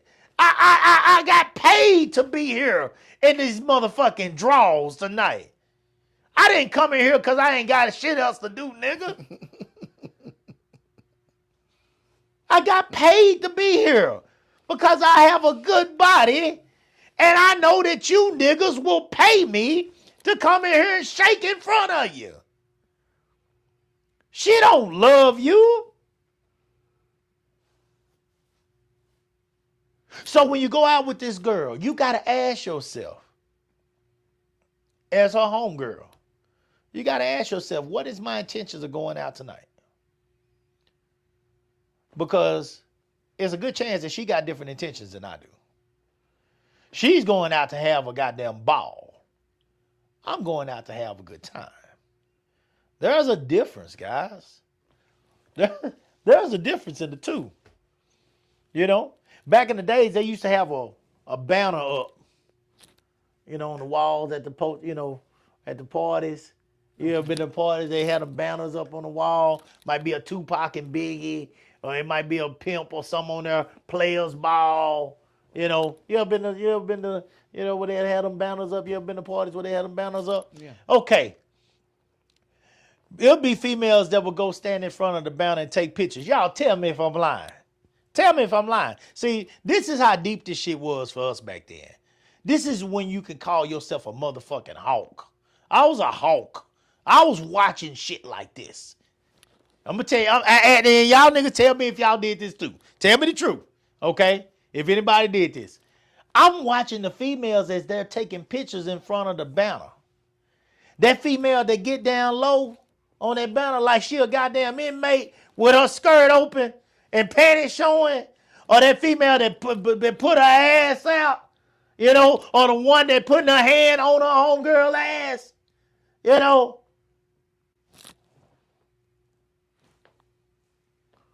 I'm trying, as soon as they, shit you not. Then you had your females that just stand there and smile and just, But if I'm in a club and I'm looking to score tonight, well, I want the ones that rubbing on each other's ass. So I want the ones that she forgot she had a goddamn skirt on when she was taking this picture. See, because her legs are spread open like she a nigga. Is this a hooper or something that just wore a skirt for the first time? Or is she somebody she ready to let them panties loose? See, I'm paying attention to shit like that. I didn't buy no drinks, but I had drink. I ain't never got shit. I always had drink when I was there. Let me pour them a drink. See, these are the little things that I paid attention to. Some of y'all like, goddamn, Coop. Like, what the fuck? Like, when you always on it? Yes. It's the only reason I came out the house. I was a whore. Everybody got their reason. Some people just want to come out and have a good time. Not me. I didn't give a damn about having no good time. I didn't give a damn about having a good time. My good time was based on whether I scored. That's the way white boy said it, right? Score. That was whether I scored. That was what the good time was based on. What is your good time going to be based on if you have somebody at home and you choose to go out with your friends? What is your good time going to be based on? Is it possible? Throwback Galveston Freak Nick. Oh shit. Oh boy. Oh, oh man. Shout out to Tro. Oh shit. Boy, you can't. Man. Boy, there was some. Y'all, man, y'all. Jesus Christ. Dude, that's why I be so scared now. I coach these kids now. How can God pay me back? Through my kids, through my grandkids, through these kids that I train and I love. That's how he could pay me back. That's how he could ruin me through these kids. I am afraid all the time. I pray all the time now, guys. This person y'all see now, this is not who at all. Soft as microwave butter now. Soft as boy, ain't none of this. But I can sit back, dog. I look at it kind of like what's the gangster show that used to come on, man? Where they get all the different gangs. Gangland. I look at it like Gangland. Gangland, you got these old ass thugs. Half of them can barely walk. Some of them done got shot up and shit. They on canes. They sitting back. Some of them are sitting back there behind the silhouette. It's a black silhouette and they talking with a deep ass voice, so you don't know who the fuck they are. You know, so nobody can't come get them. I look at it kind of like them. I'm telling you about that because they telling you about this hard life and all these people that got killed, that got shot, and who these leaders were and how they got jumped in and these stories, you know, that came from those different gangs. I'm telling you all this stuff as something that used to be. But used to be's don't make honey. I don't make no honey no more, guys. But I have been through enough to tell you that when you step out,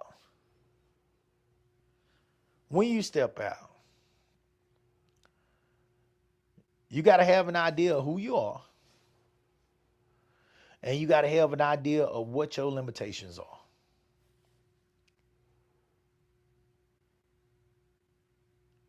And nobody gets to talk you into doing things that you choose not to do. That should not be even a question. Because my whole thing is if you get caught up,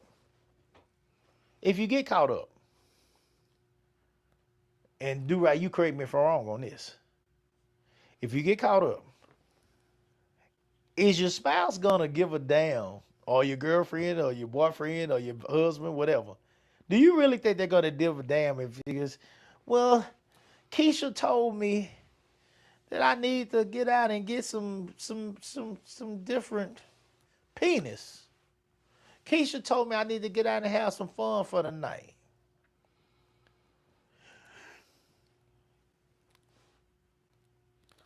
Let's see my boy Tavares on here. Tavares told me, baby, that I need to just step out and get away from marriage for one night. And I just need to just remember the old days for one night.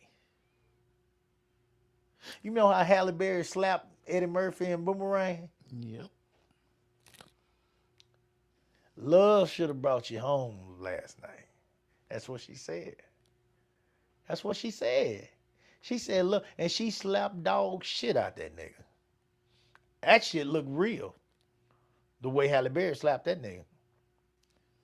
She slapped the shit out of that nigga. And that's exactly what's going to happen to your ass. You going to get the shit slapped out of you. Male, female, either or. You tell that nigga that Keisha told you to take your ass out there and cock your monkey in the air and give it to somebody tonight. That nigga gonna knock your ass under that damn dining room table. And other than the laws, who the fuck else would blame him when he say what you told him? So you blaming it on her is not going to be an excuse of relevance. It ain't nobody's gonna give two fucks why you did it. You did it. And I mean, you might well shit. What kids say? I might as well just stay on out for the rest of the night. I'm already in trouble. You might as well just stay. That's what he said on House Party. Robin Harris whooped his ass. So he stayed out all night. He got arrested too, but he stayed out all night. And he enjoyed himself. I almost got him some.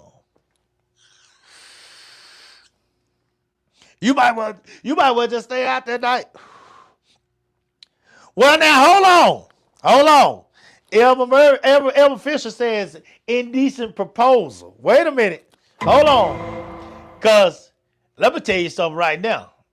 I mean, you gonna get me in trouble now, Elmer Fisher.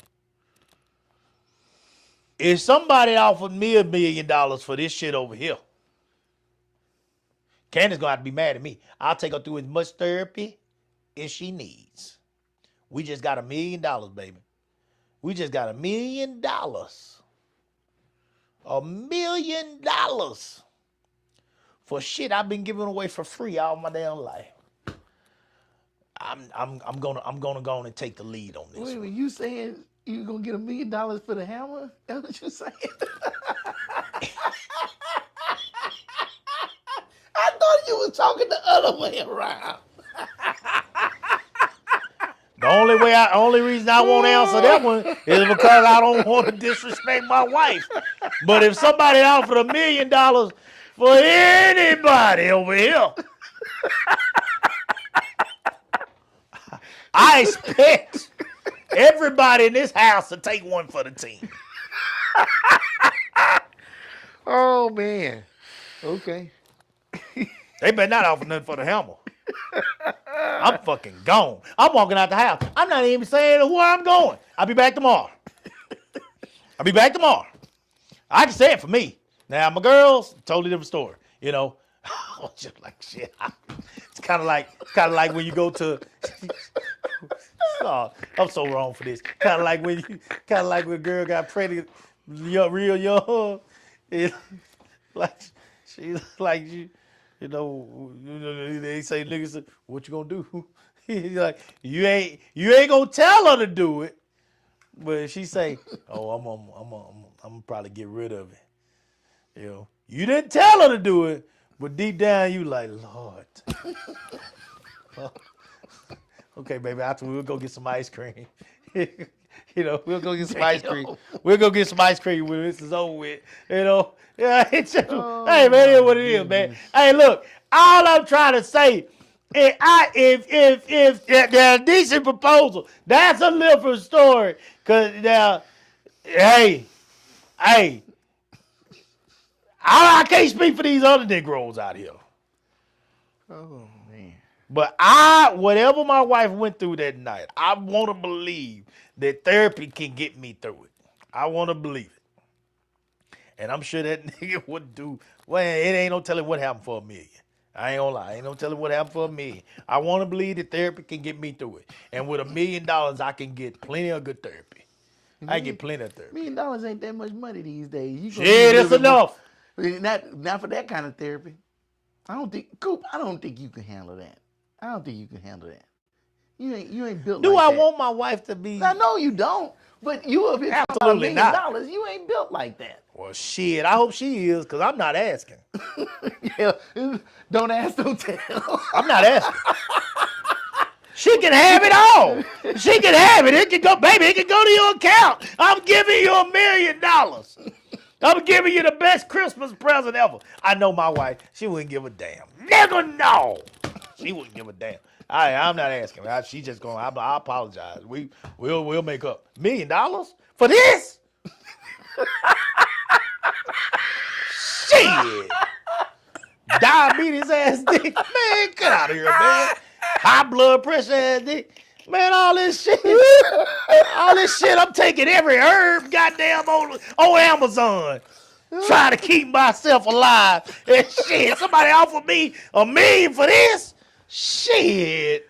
Man, I ain't 22 no more. If they offer my 46-year-old ass $1 million, I'm walking down them stairs out that door. Shit, I ain't gonna stop to shower. I'll shower when I get there. I'm gone. What the? But you remember Richie Vento? on Harlem Nights, Venture Vito called home and said, put your mama on the phone. Look it, I ain't never coming home no more. Take it easy. Shit. Now I'm coming back home.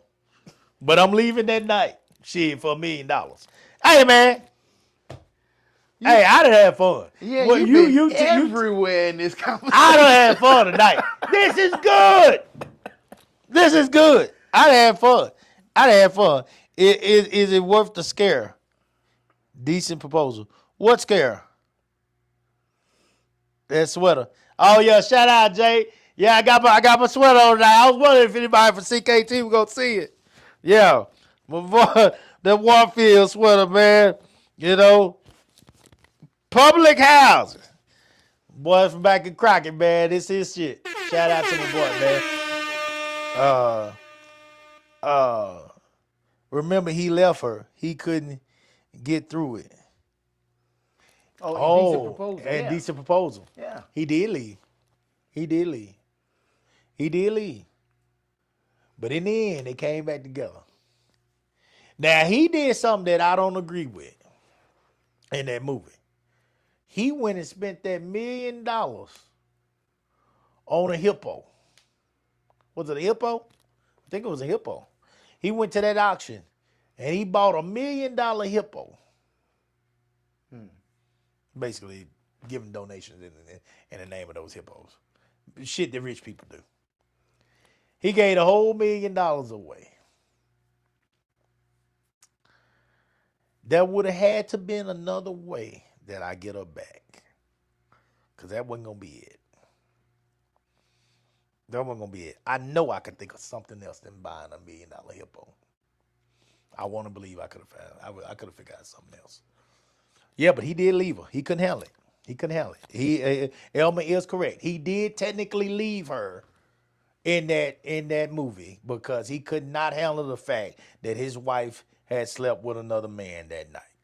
So, it is a risk. It is a risk. It is a scare. I get it. Nobody wants to lose a wife. Nobody wants to lose the person that, if you got a person like this that we're talking about tonight, nobody wants to lose that person. So we talking about the females. You wouldn't want to lose your man. So do you take that risk? Even for $1 million? I can't answer for nobody else. I'd be so shocked that somebody would offer $1 million for this shit that I don't see how I couldn't run down them stairs. But hey, I get it.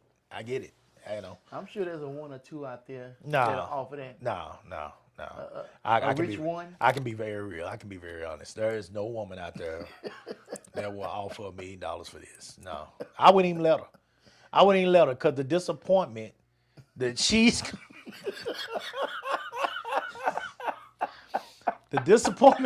gonna feel.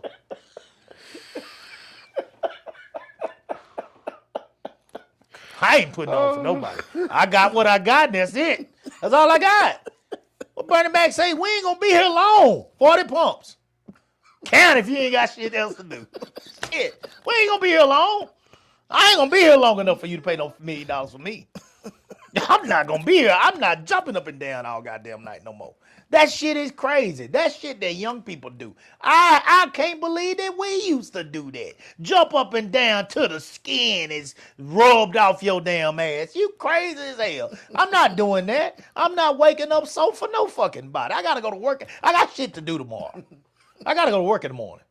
I'm not doing that. Get you another, let's go to bed. Take your ass to bed. What the fuck we doing here? What the fuck are we trying to prove? Ain't that what Bernie said? That shit is true. Some of this shit is not jokes. He made a joke out of it, but that shit ain't no joke. He meant that. I guarantee you if Bernie was alive, you call him right now or do an interview with him. Bernie, was you for real about that? Hell yeah. And we find out later that nigga was sick. He was sicker than I am. So shit, yeah, that nigga meant that shit. He ain't trying to jump up and down all night no more. He say, I used to be good. Shit. I used to be good. I remember when he was up on Uptown Comedy. That boy said, I pulled my shit out, this whole room get dark. Shit.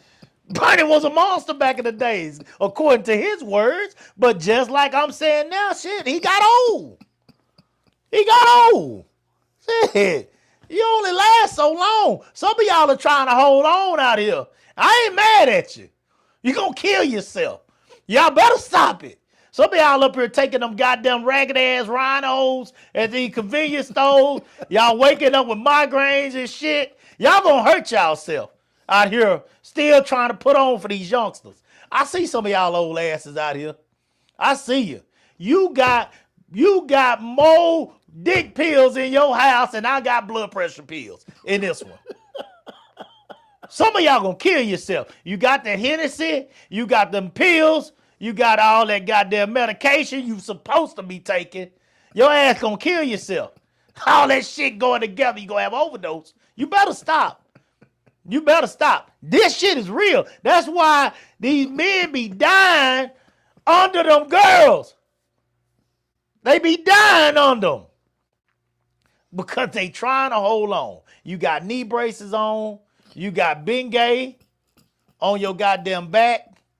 You in there smelling like CVS. Yeah, y'all niggas trash. Trash. Yeah, y'all niggas in there smelling like Walgreens. Still trying to hang with these youngsters. Oh, man. And you forgot what it felt like to be young. She gonna be ready again in 15 minutes. 15. She gonna be ready again. She gonna be ready again. All she gotta do is go wash up. It's like going to do another dance at the strip club. She gonna be ready again in a few minutes. Your ass ready to be snoring. You about to go put your CPAP on.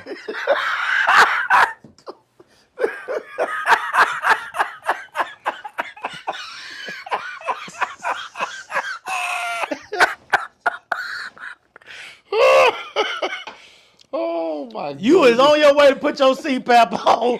You about to rub that Vicks on your goddamn chest And curl up. and curl up like a newborn baby. And you done for the night. She just getting started. She about to go to the club and do what we saying right now with her friends that talking about your raising ass. Look, man. I don't know what to say. This goes both ways. We started out with the women. It goes both ways because these niggas be trying to hold on too. You got these goddamn pills. Tom Baker said it sounds like you looking in my window. Oh, my God. I understand because shit, we at that age now. You got to accept who the fuck you are. You got to accept who the fuck you are. You got to accept who the fuck you are. That goes for you old ass women out here too. Trying to get with a youngster. Buying him a PlayStation and shit. That nigga gonna spread your leg further than you done stretched that motherfucker in 10 years. And you know you gonna wake up sore as hell in the morning. Your ass ain't never stretched. You ain't stretched that far since you had your kids. You ain't stretched that far in years. And you want this young ass nigga reaching up in you. You know you can't handle that shit. Y'all can't, man, get the fuck out of here, man. Y'all try to be something you ain't. You try to hang out and do things you ain't. You need to be like me. I ain't accepted that it's over. When people try to holler at me, man, people still try to holler at me. My wife knows. People still try to holler at me. And I tell you, man, you don't even, look here, man. First of all, I'm married. But I'm going to be real with you. You're wasting your time right now. You are wasting your goddamn time. You're wasting your time. I'm at a point, when people say I'm at a point in my life, I'm at a point in my life where I ain't putting on for none of you motherfuckers. I ain't putting on for you, man. Even if I was single, I'm not putting on for you. I'm not putting on for no goddamn. I'm not going to sweat myself to death no goddamn more out here. I'm not doing this. And I told you the other day, now that I got this commercial cleaning franchise, and I done walked in the women's restrooms and seen what y'all leave in that little mailbox. Now that I done seen what y'all leave in that little mailbox in the side of them stalls, kiss my ass. Y'all, I'll be down if I put my mouth on half you raggedy motherfuckers. I wouldn't do it no more. I wouldn't do it no more. I wouldn't do it no more. Half y'all got purple, blue, violet shit that come out of y'all. Some of it green. And you stuck this thing in there and you put it. You didn't even have the common courtesy to wrap that some bitch up in some toilet paper before you put it in that little mailbox. You nasty motherfucker. Try it. Stop. I just had to get that out. That's why I say a lot done changed about me. Now, a lot of shit that we used to do in the back of cars and all this shit when you done been sweating and running 7 games a whole court and we done put our mouth and our penises on a whole crotch of saltine. I wouldn't do that shit no more. I wouldn't do that shit no more. That's why I say that you gotta get to a different point in your life. I don't care if I was single. I'm going to tell you, I'm a better friend now than I am a lover. Because there's certain things that I just ain't about no more.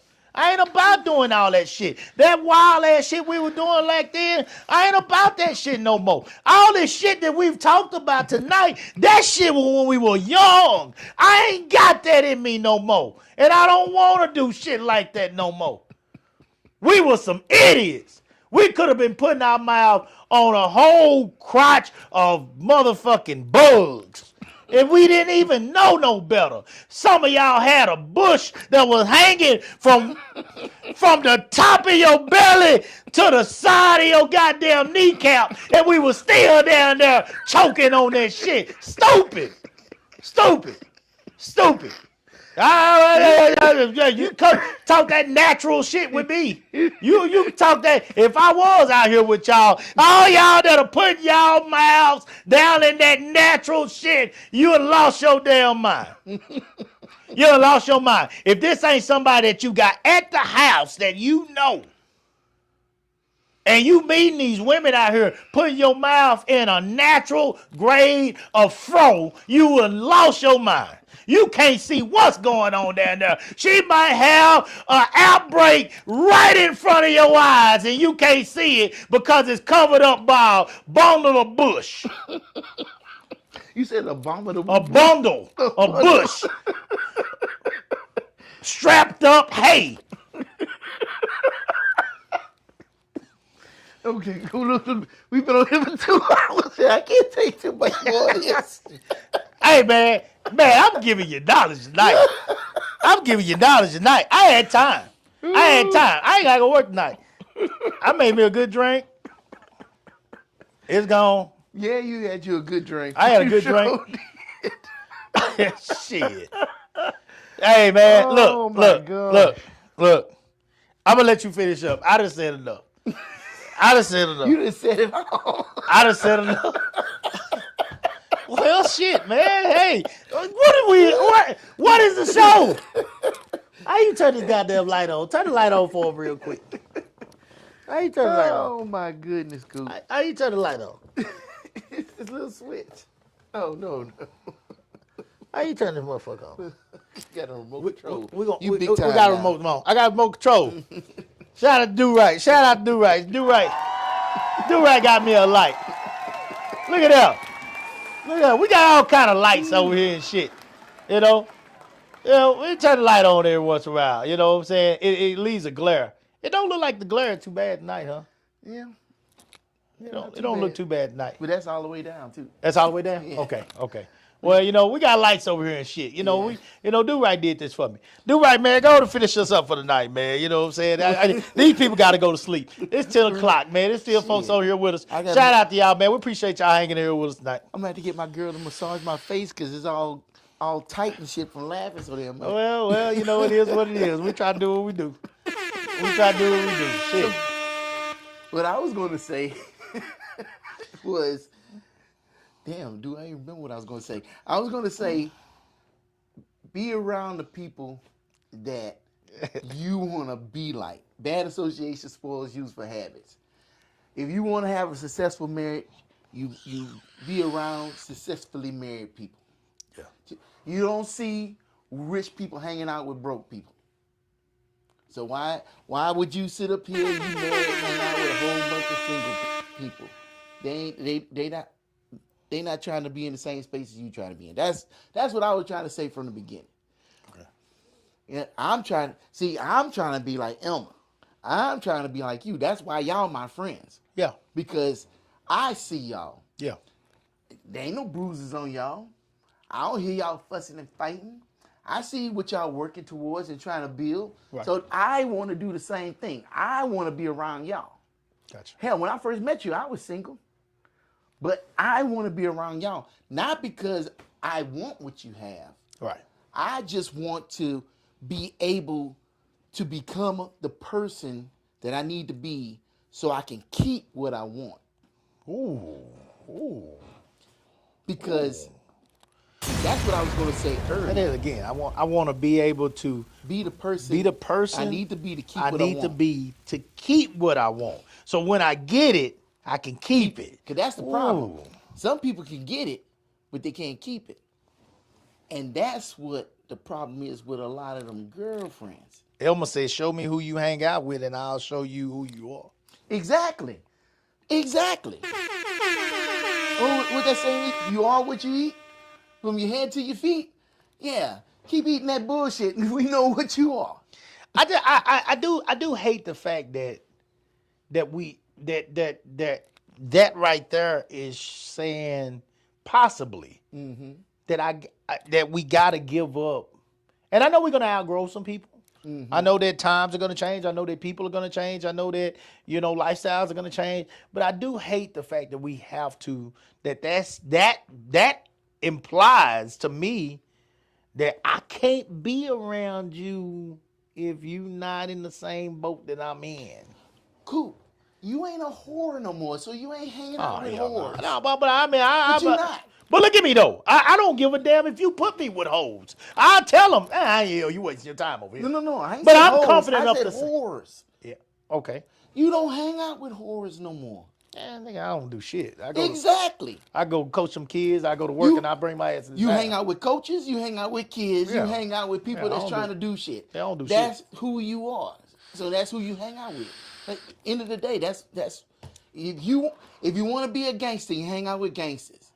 But if you want to be in the prison population, stand by. That's all I'm saying. Yeah, you could be friends. Many women can be friends and all that other shit. However, pick your friends wisely. No hoes wouldn't want to hang with me. What they gonna do? Listen to me talk about a kid running a 400? Shit, they don't want to hang with me. They don't want to hang with me. Shit. Why would they want to hang with me? Shit, cool. Nah, Why? I ain't got nothing. Cool. I don't got no conversation, nothing. Cool. I ain't got nothing. You got a car, you got a house, you got an income. What are you talking about? You a hot commodity. You gotta get out of here. Look, you up here talking about ain't nobody gonna pay me $1 million. You might be surprised. No, I You wouldn't. go to the right spot. I honestly wouldn't. I'm joking. I honestly wouldn't let nobody pay me no $1 million. Oh, I ain't say I ain't would saying be- you would. I would be said, so Don't be shamed. surprised if somebody offer it. to I you. would be so ashamed of the performance that they received. He's like, why you give a fuck? Well, because I have always been a competitor. And I would be so ashamed of the performance that they received for $1 million. I wouldn't even let them do it. I'm just bullshit. Hold on, but I'm gonna try to do my best Coop impersonation.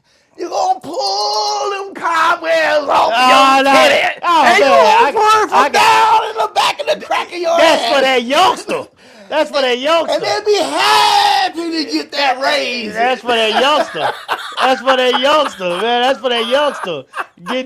She got to get her groove back. Stella ain't getting shit back fooling with me. Stella be happy to pay that $1 million to get Shit. She that be poor mad performance. motherfucker. She be mad motherfucker. Boy, She be mad you'll motherfucker. be a Black and Decker blow up in there, blowing dust off of that. She be mad motherfucker. Shit. Elma said, Bill went to sleep on her everybody ass. Everybody can not breathe the same air as you elevate in your life journey. Rare air. Ooh, man. That's a good one to end on right there. would have been in track, would your sex game be? Shit. The broad jump. I ain't even running. I'm just gonna jump in and that's it.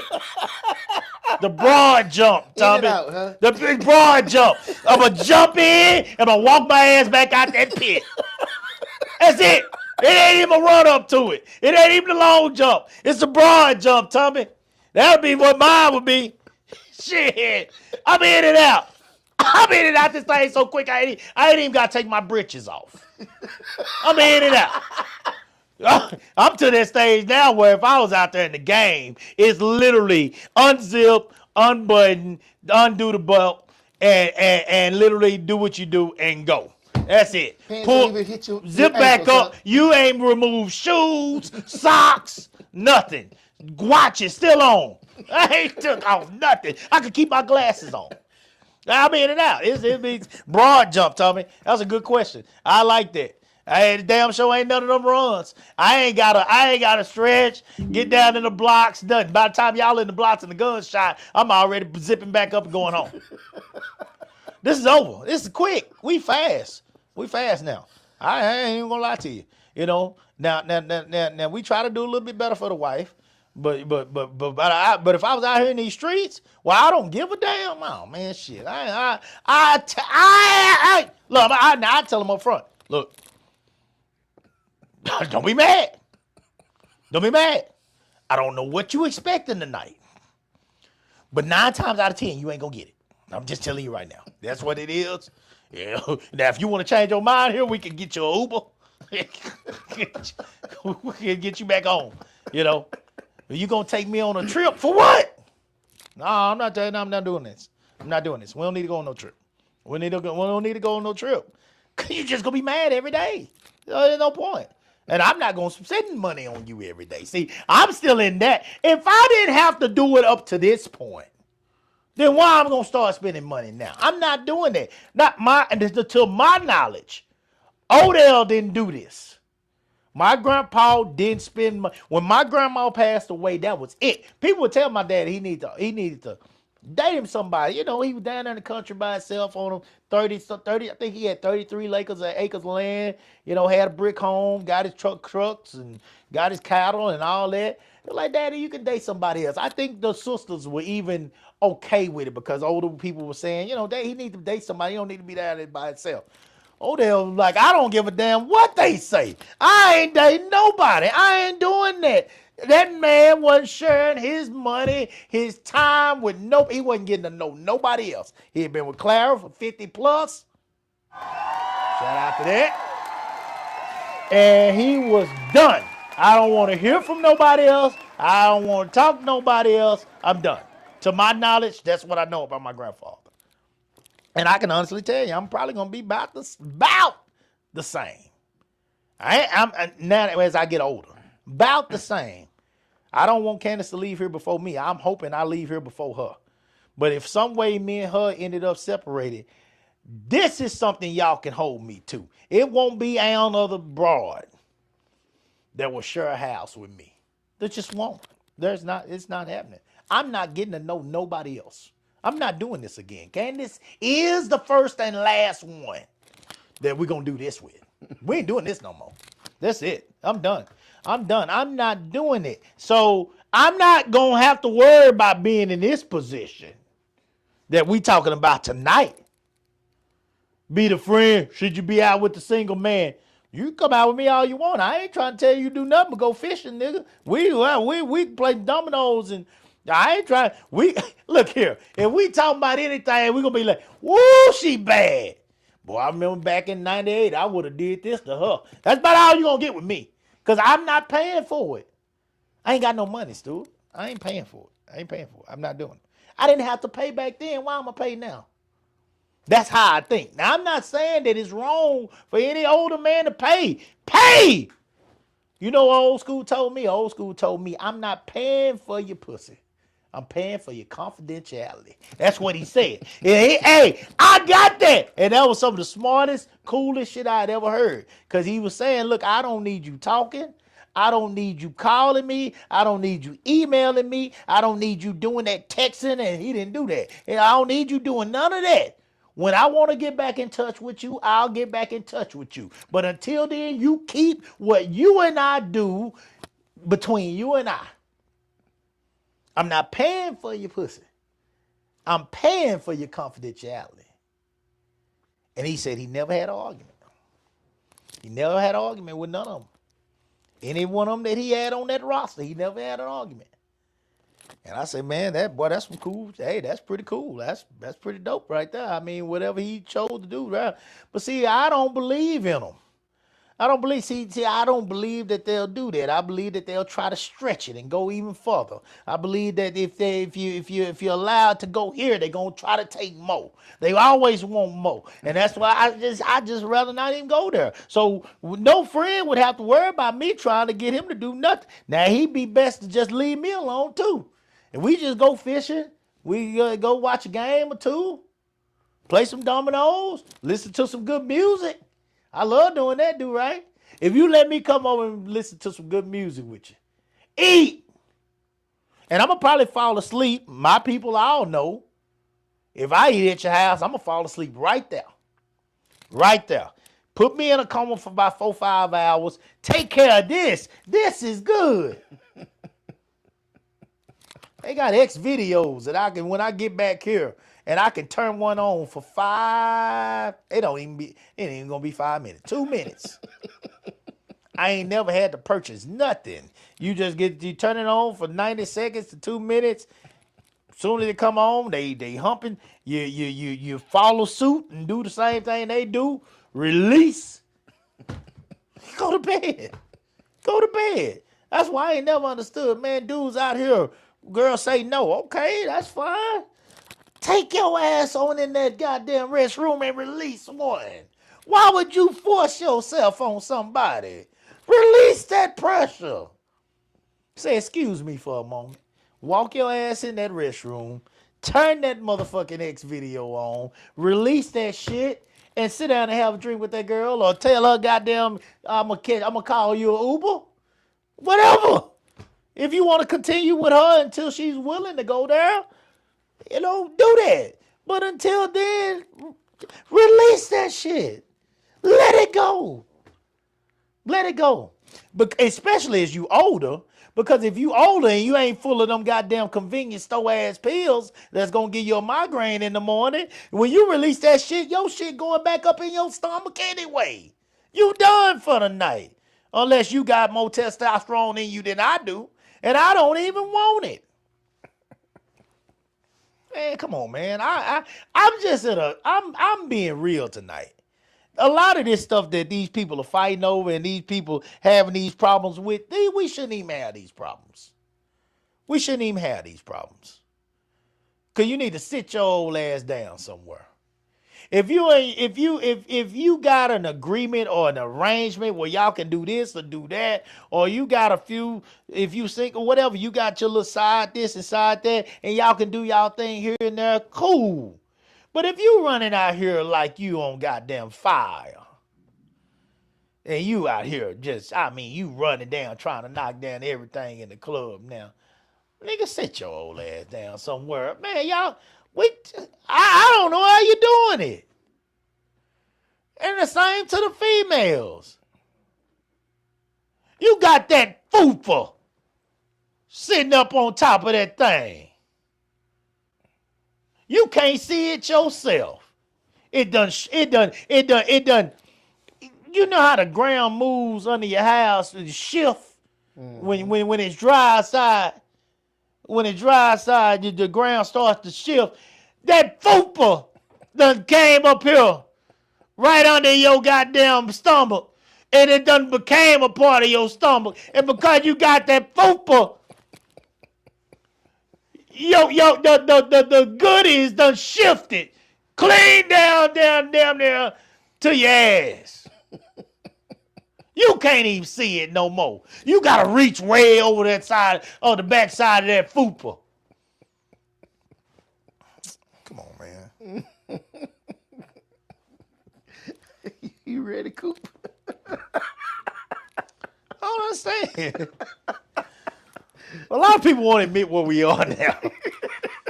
They just won't admit it. And I understand. I understand a lot of people have these midlife crises and they just don't want to let go. They just refuse to let go. They refuse to let go. I'm still that nigga. No, you not. No, you not. You was that nigga when Sailing the South was out. You was that nigga when Mo was saying man. You was that nigga when June 27 was playing. Wanna be a baller. You are not that nigga no more. You are not that nigga no more. You was that nigga when Stay Flow Pants, when K-Swiss. When you was that nigga, I had a part that go clean around the side of my head like this. You not that nigga no more. We are not him. Oh. And I say all this because I'm not afraid for y'all to hold me accountable. If y'all see me at some point acting like I still am that nigga, okay, cool, stop. Now you know you done said what you said. You damn right. You damn right. I know I don't even know what the fuck I was thinking today. You know? So in closing of the topic, leave her alone. Leave her alone. If she's chilling and she wants to chill with her friends, Fisher said it, Do Right said it, I get it.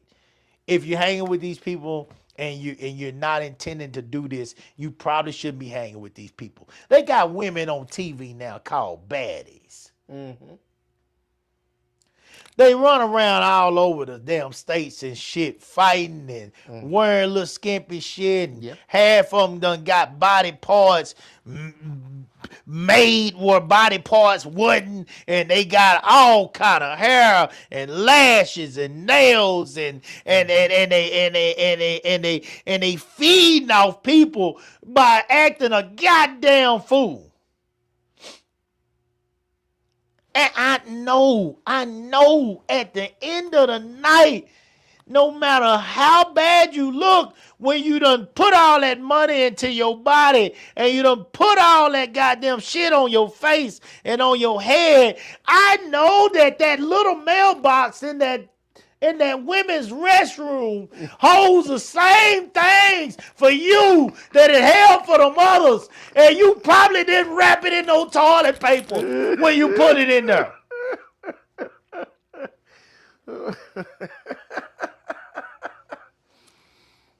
Cool. It's the same. It's all the same.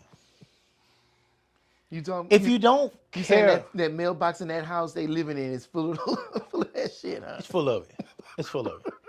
If you don't care, we way off. I know we way off. But if you don't care about somebody as you getting older, what is you know?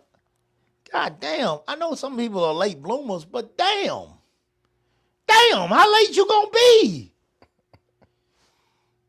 You got gray hair down here now. That's another reason you need to keep that shit shaved. It's gray. Shave it.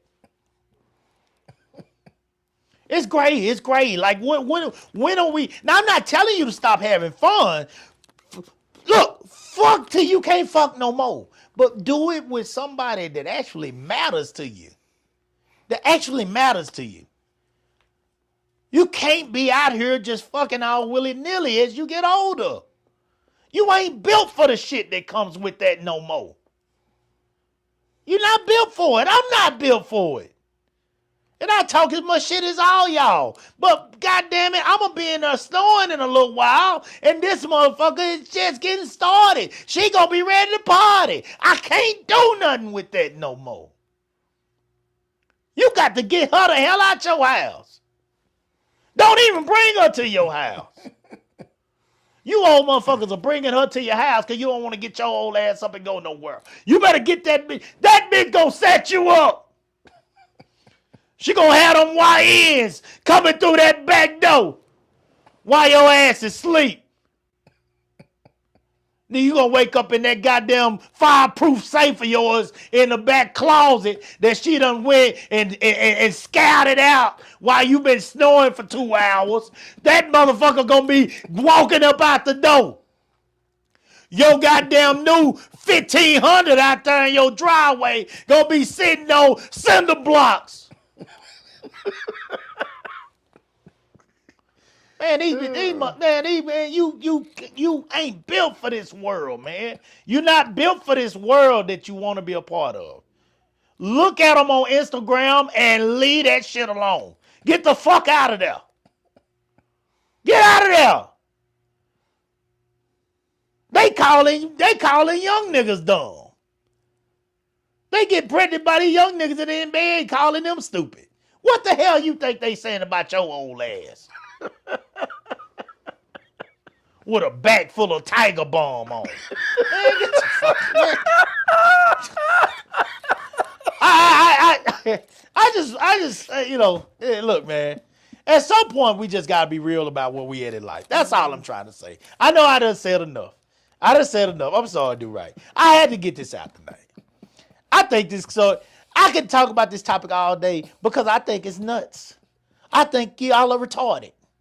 I know we ain't supposed to use that word no more. But if you out here chasing this young monkey or this young hog, I think you're crazy. When I say young, I'm talking about youngsters. 25 and below. If you out here chasing these kind of girls or boys, and you got your old ass got some on the driver's license that look like mine at that part that say D.O.B.,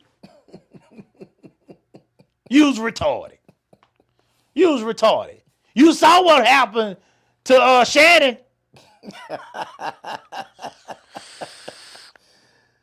You saw what happened to Shannon?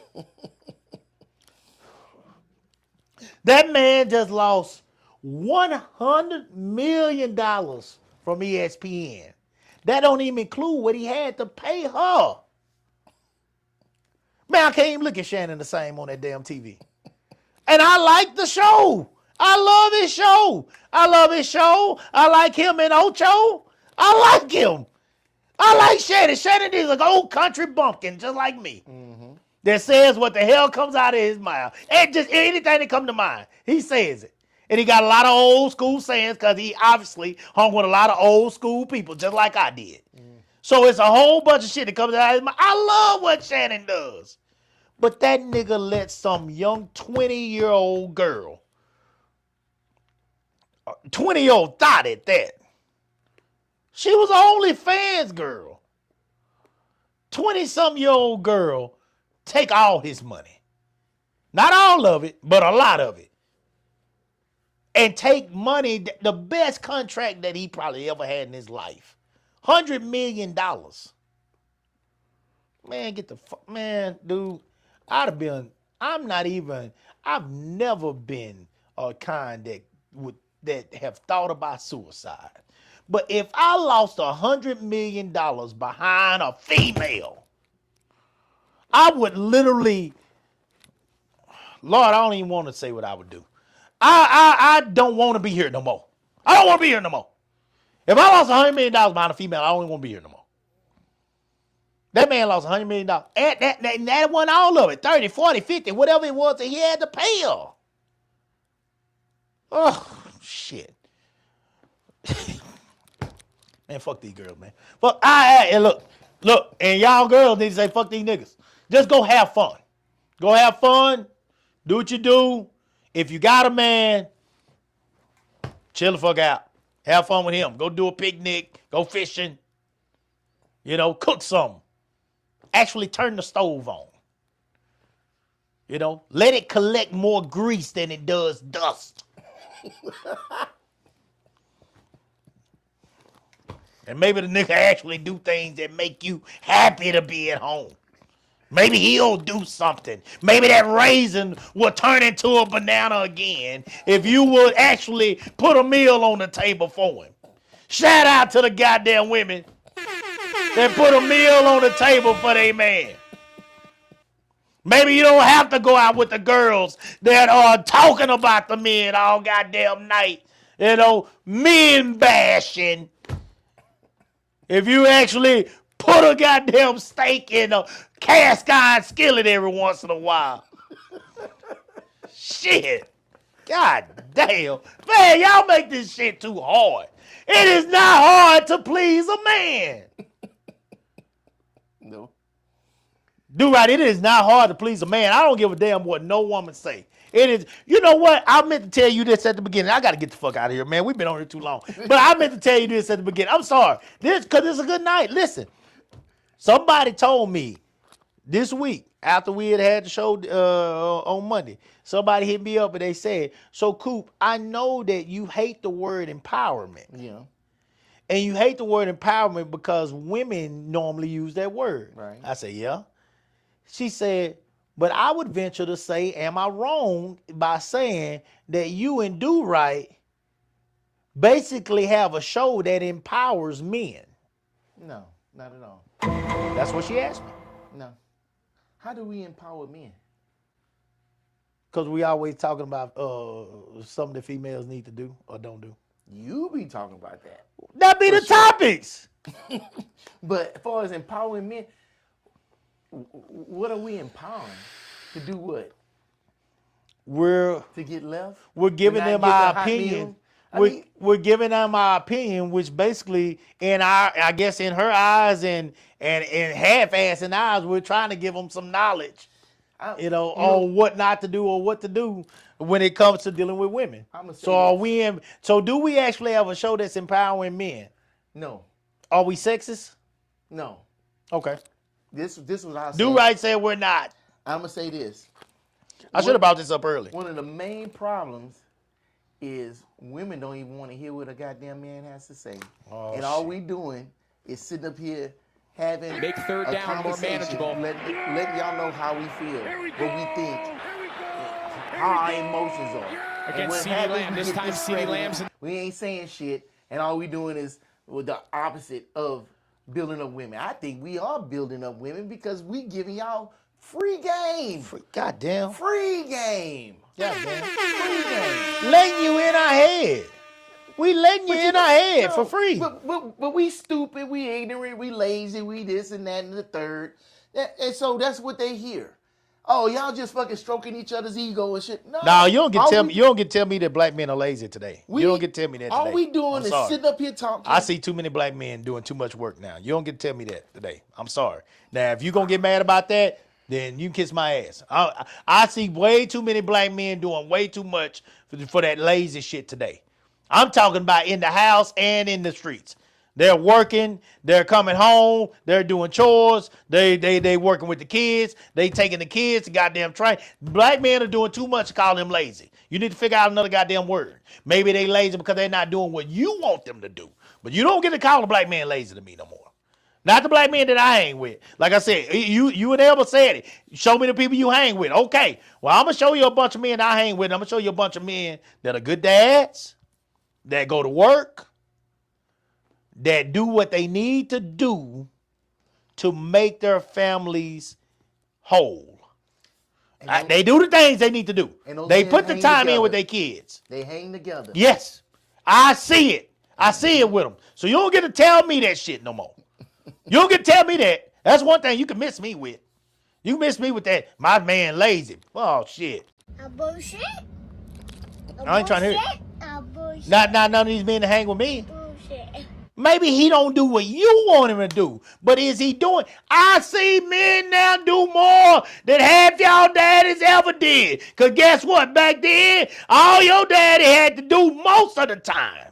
Most of the time, in most of the households that I knew of back then, is take his ass to work.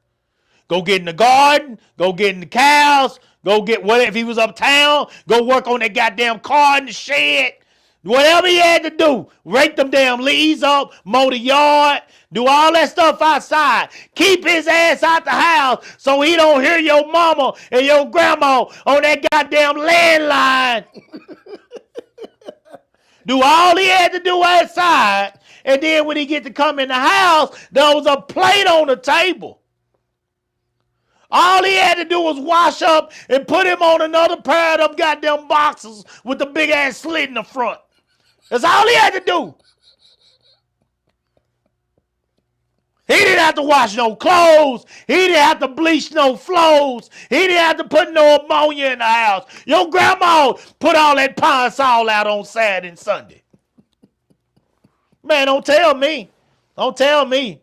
Now, how many women can say that that's the same case now? Have you motherfuckers got a goddamn woman and her crew coming by twice a month cleaning your house?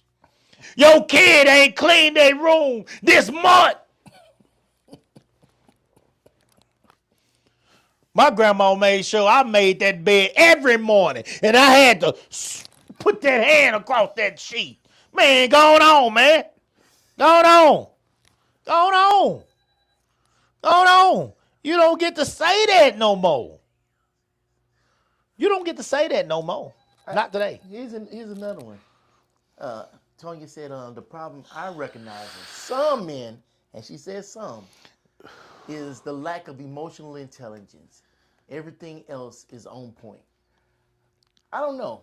I disagree with that because what is the real definition of emotional intelligence? Tonya said she got Shannon good with his old ass. Uh-huh. Oh, she said the problem is I recognize in some men is the lack of emotional intelligence. Everything else is on point. Mm-hmm.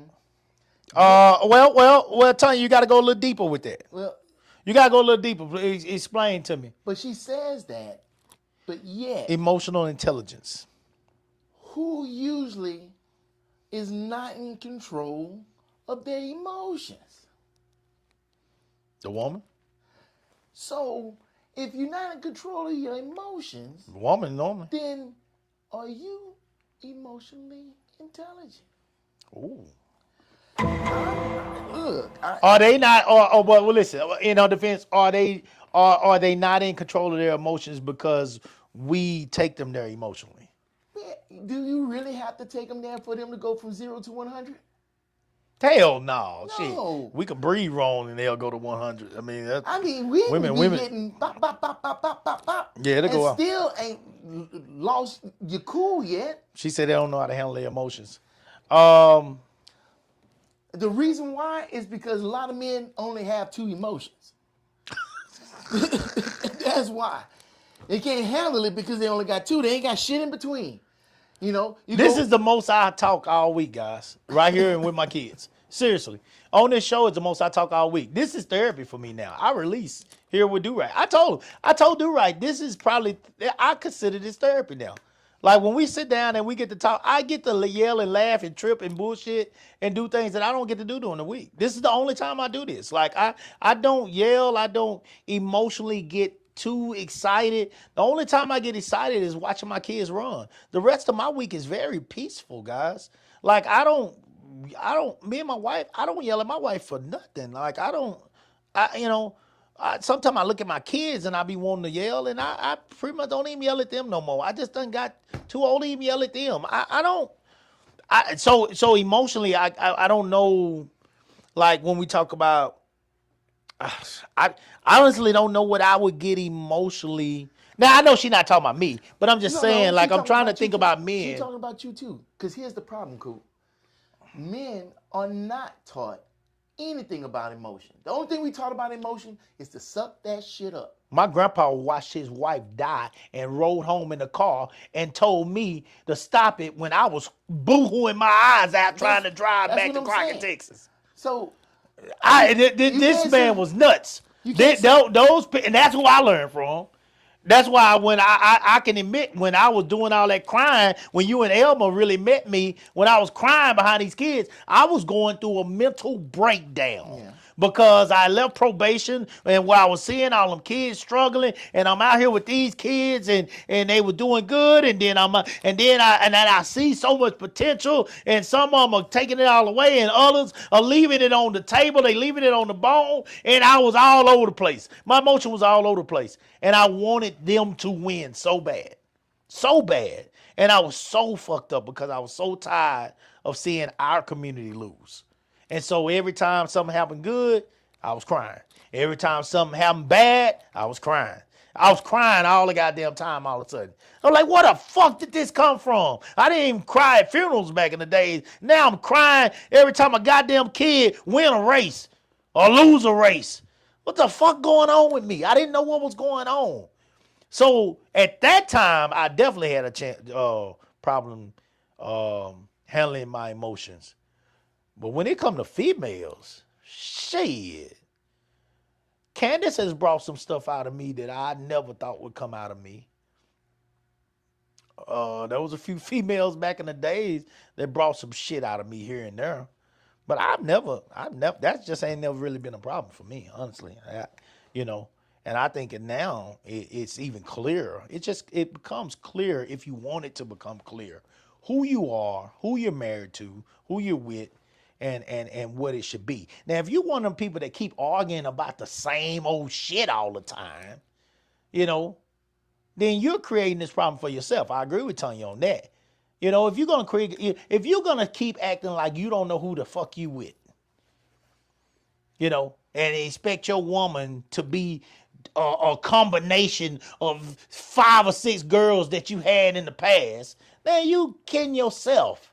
You kidding yourself, and you the dumbass. And yeah, a man ain't gonna be able to handle his emotions. I want you to do this. She ain't never did that. She don't know how to do that. She wasn't a whore. That's why you put a ring on her finger. If you want her to cook like your grandma, but you knew she couldn't cook when you got married, then nigga, you selling yourself a pipe dream.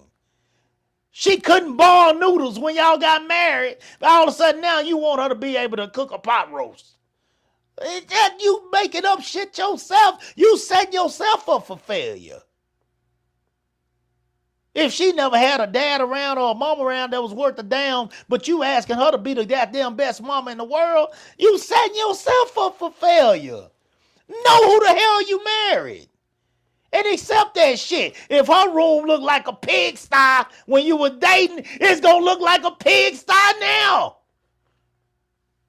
If you went over her grandma's house and she had goddamn mason jars in there from the 80s, then 9 times out of 10, your goddamn woman gonna be a hoarder too.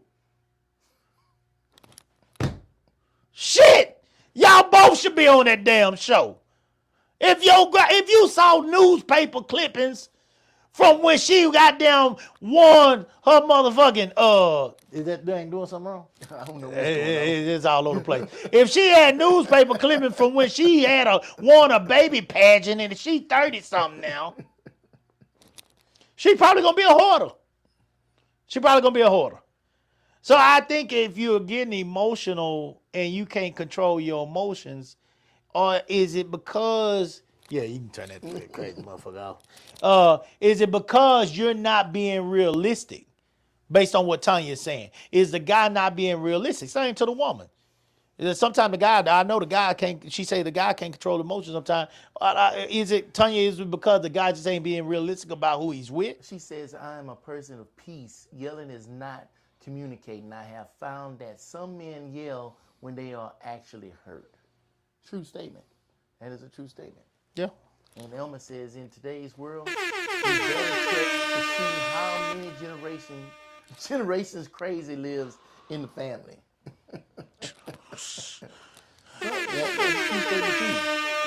Because 9 times out of 10, it didn't start with the person in front of you right now. yeah, you dealing with generations of hurt. Yo, shit. Yeah. Boy, look at here. That is a passed down trait. They've been seeing this. They seen grandma do some evil shit. Mama worse. And you got the one, you got Lucifer right in front of you right now. Because she came from them two. Shit. God damn. Oh. Hey, look, man. We gonna finally end this so Do-Right can get home. I know your lady gonna be mad at me. Tell her I was just having a good time. I apologize. I think this is the longest show we ever done. This is the longest show we ever done. We were talking shit tonight. Thanks for all the comments, guys. Look, we will try to do a better job in the future. We will try to stay on time. But tonight, we had some fun. Until Monday, guys, salute the real.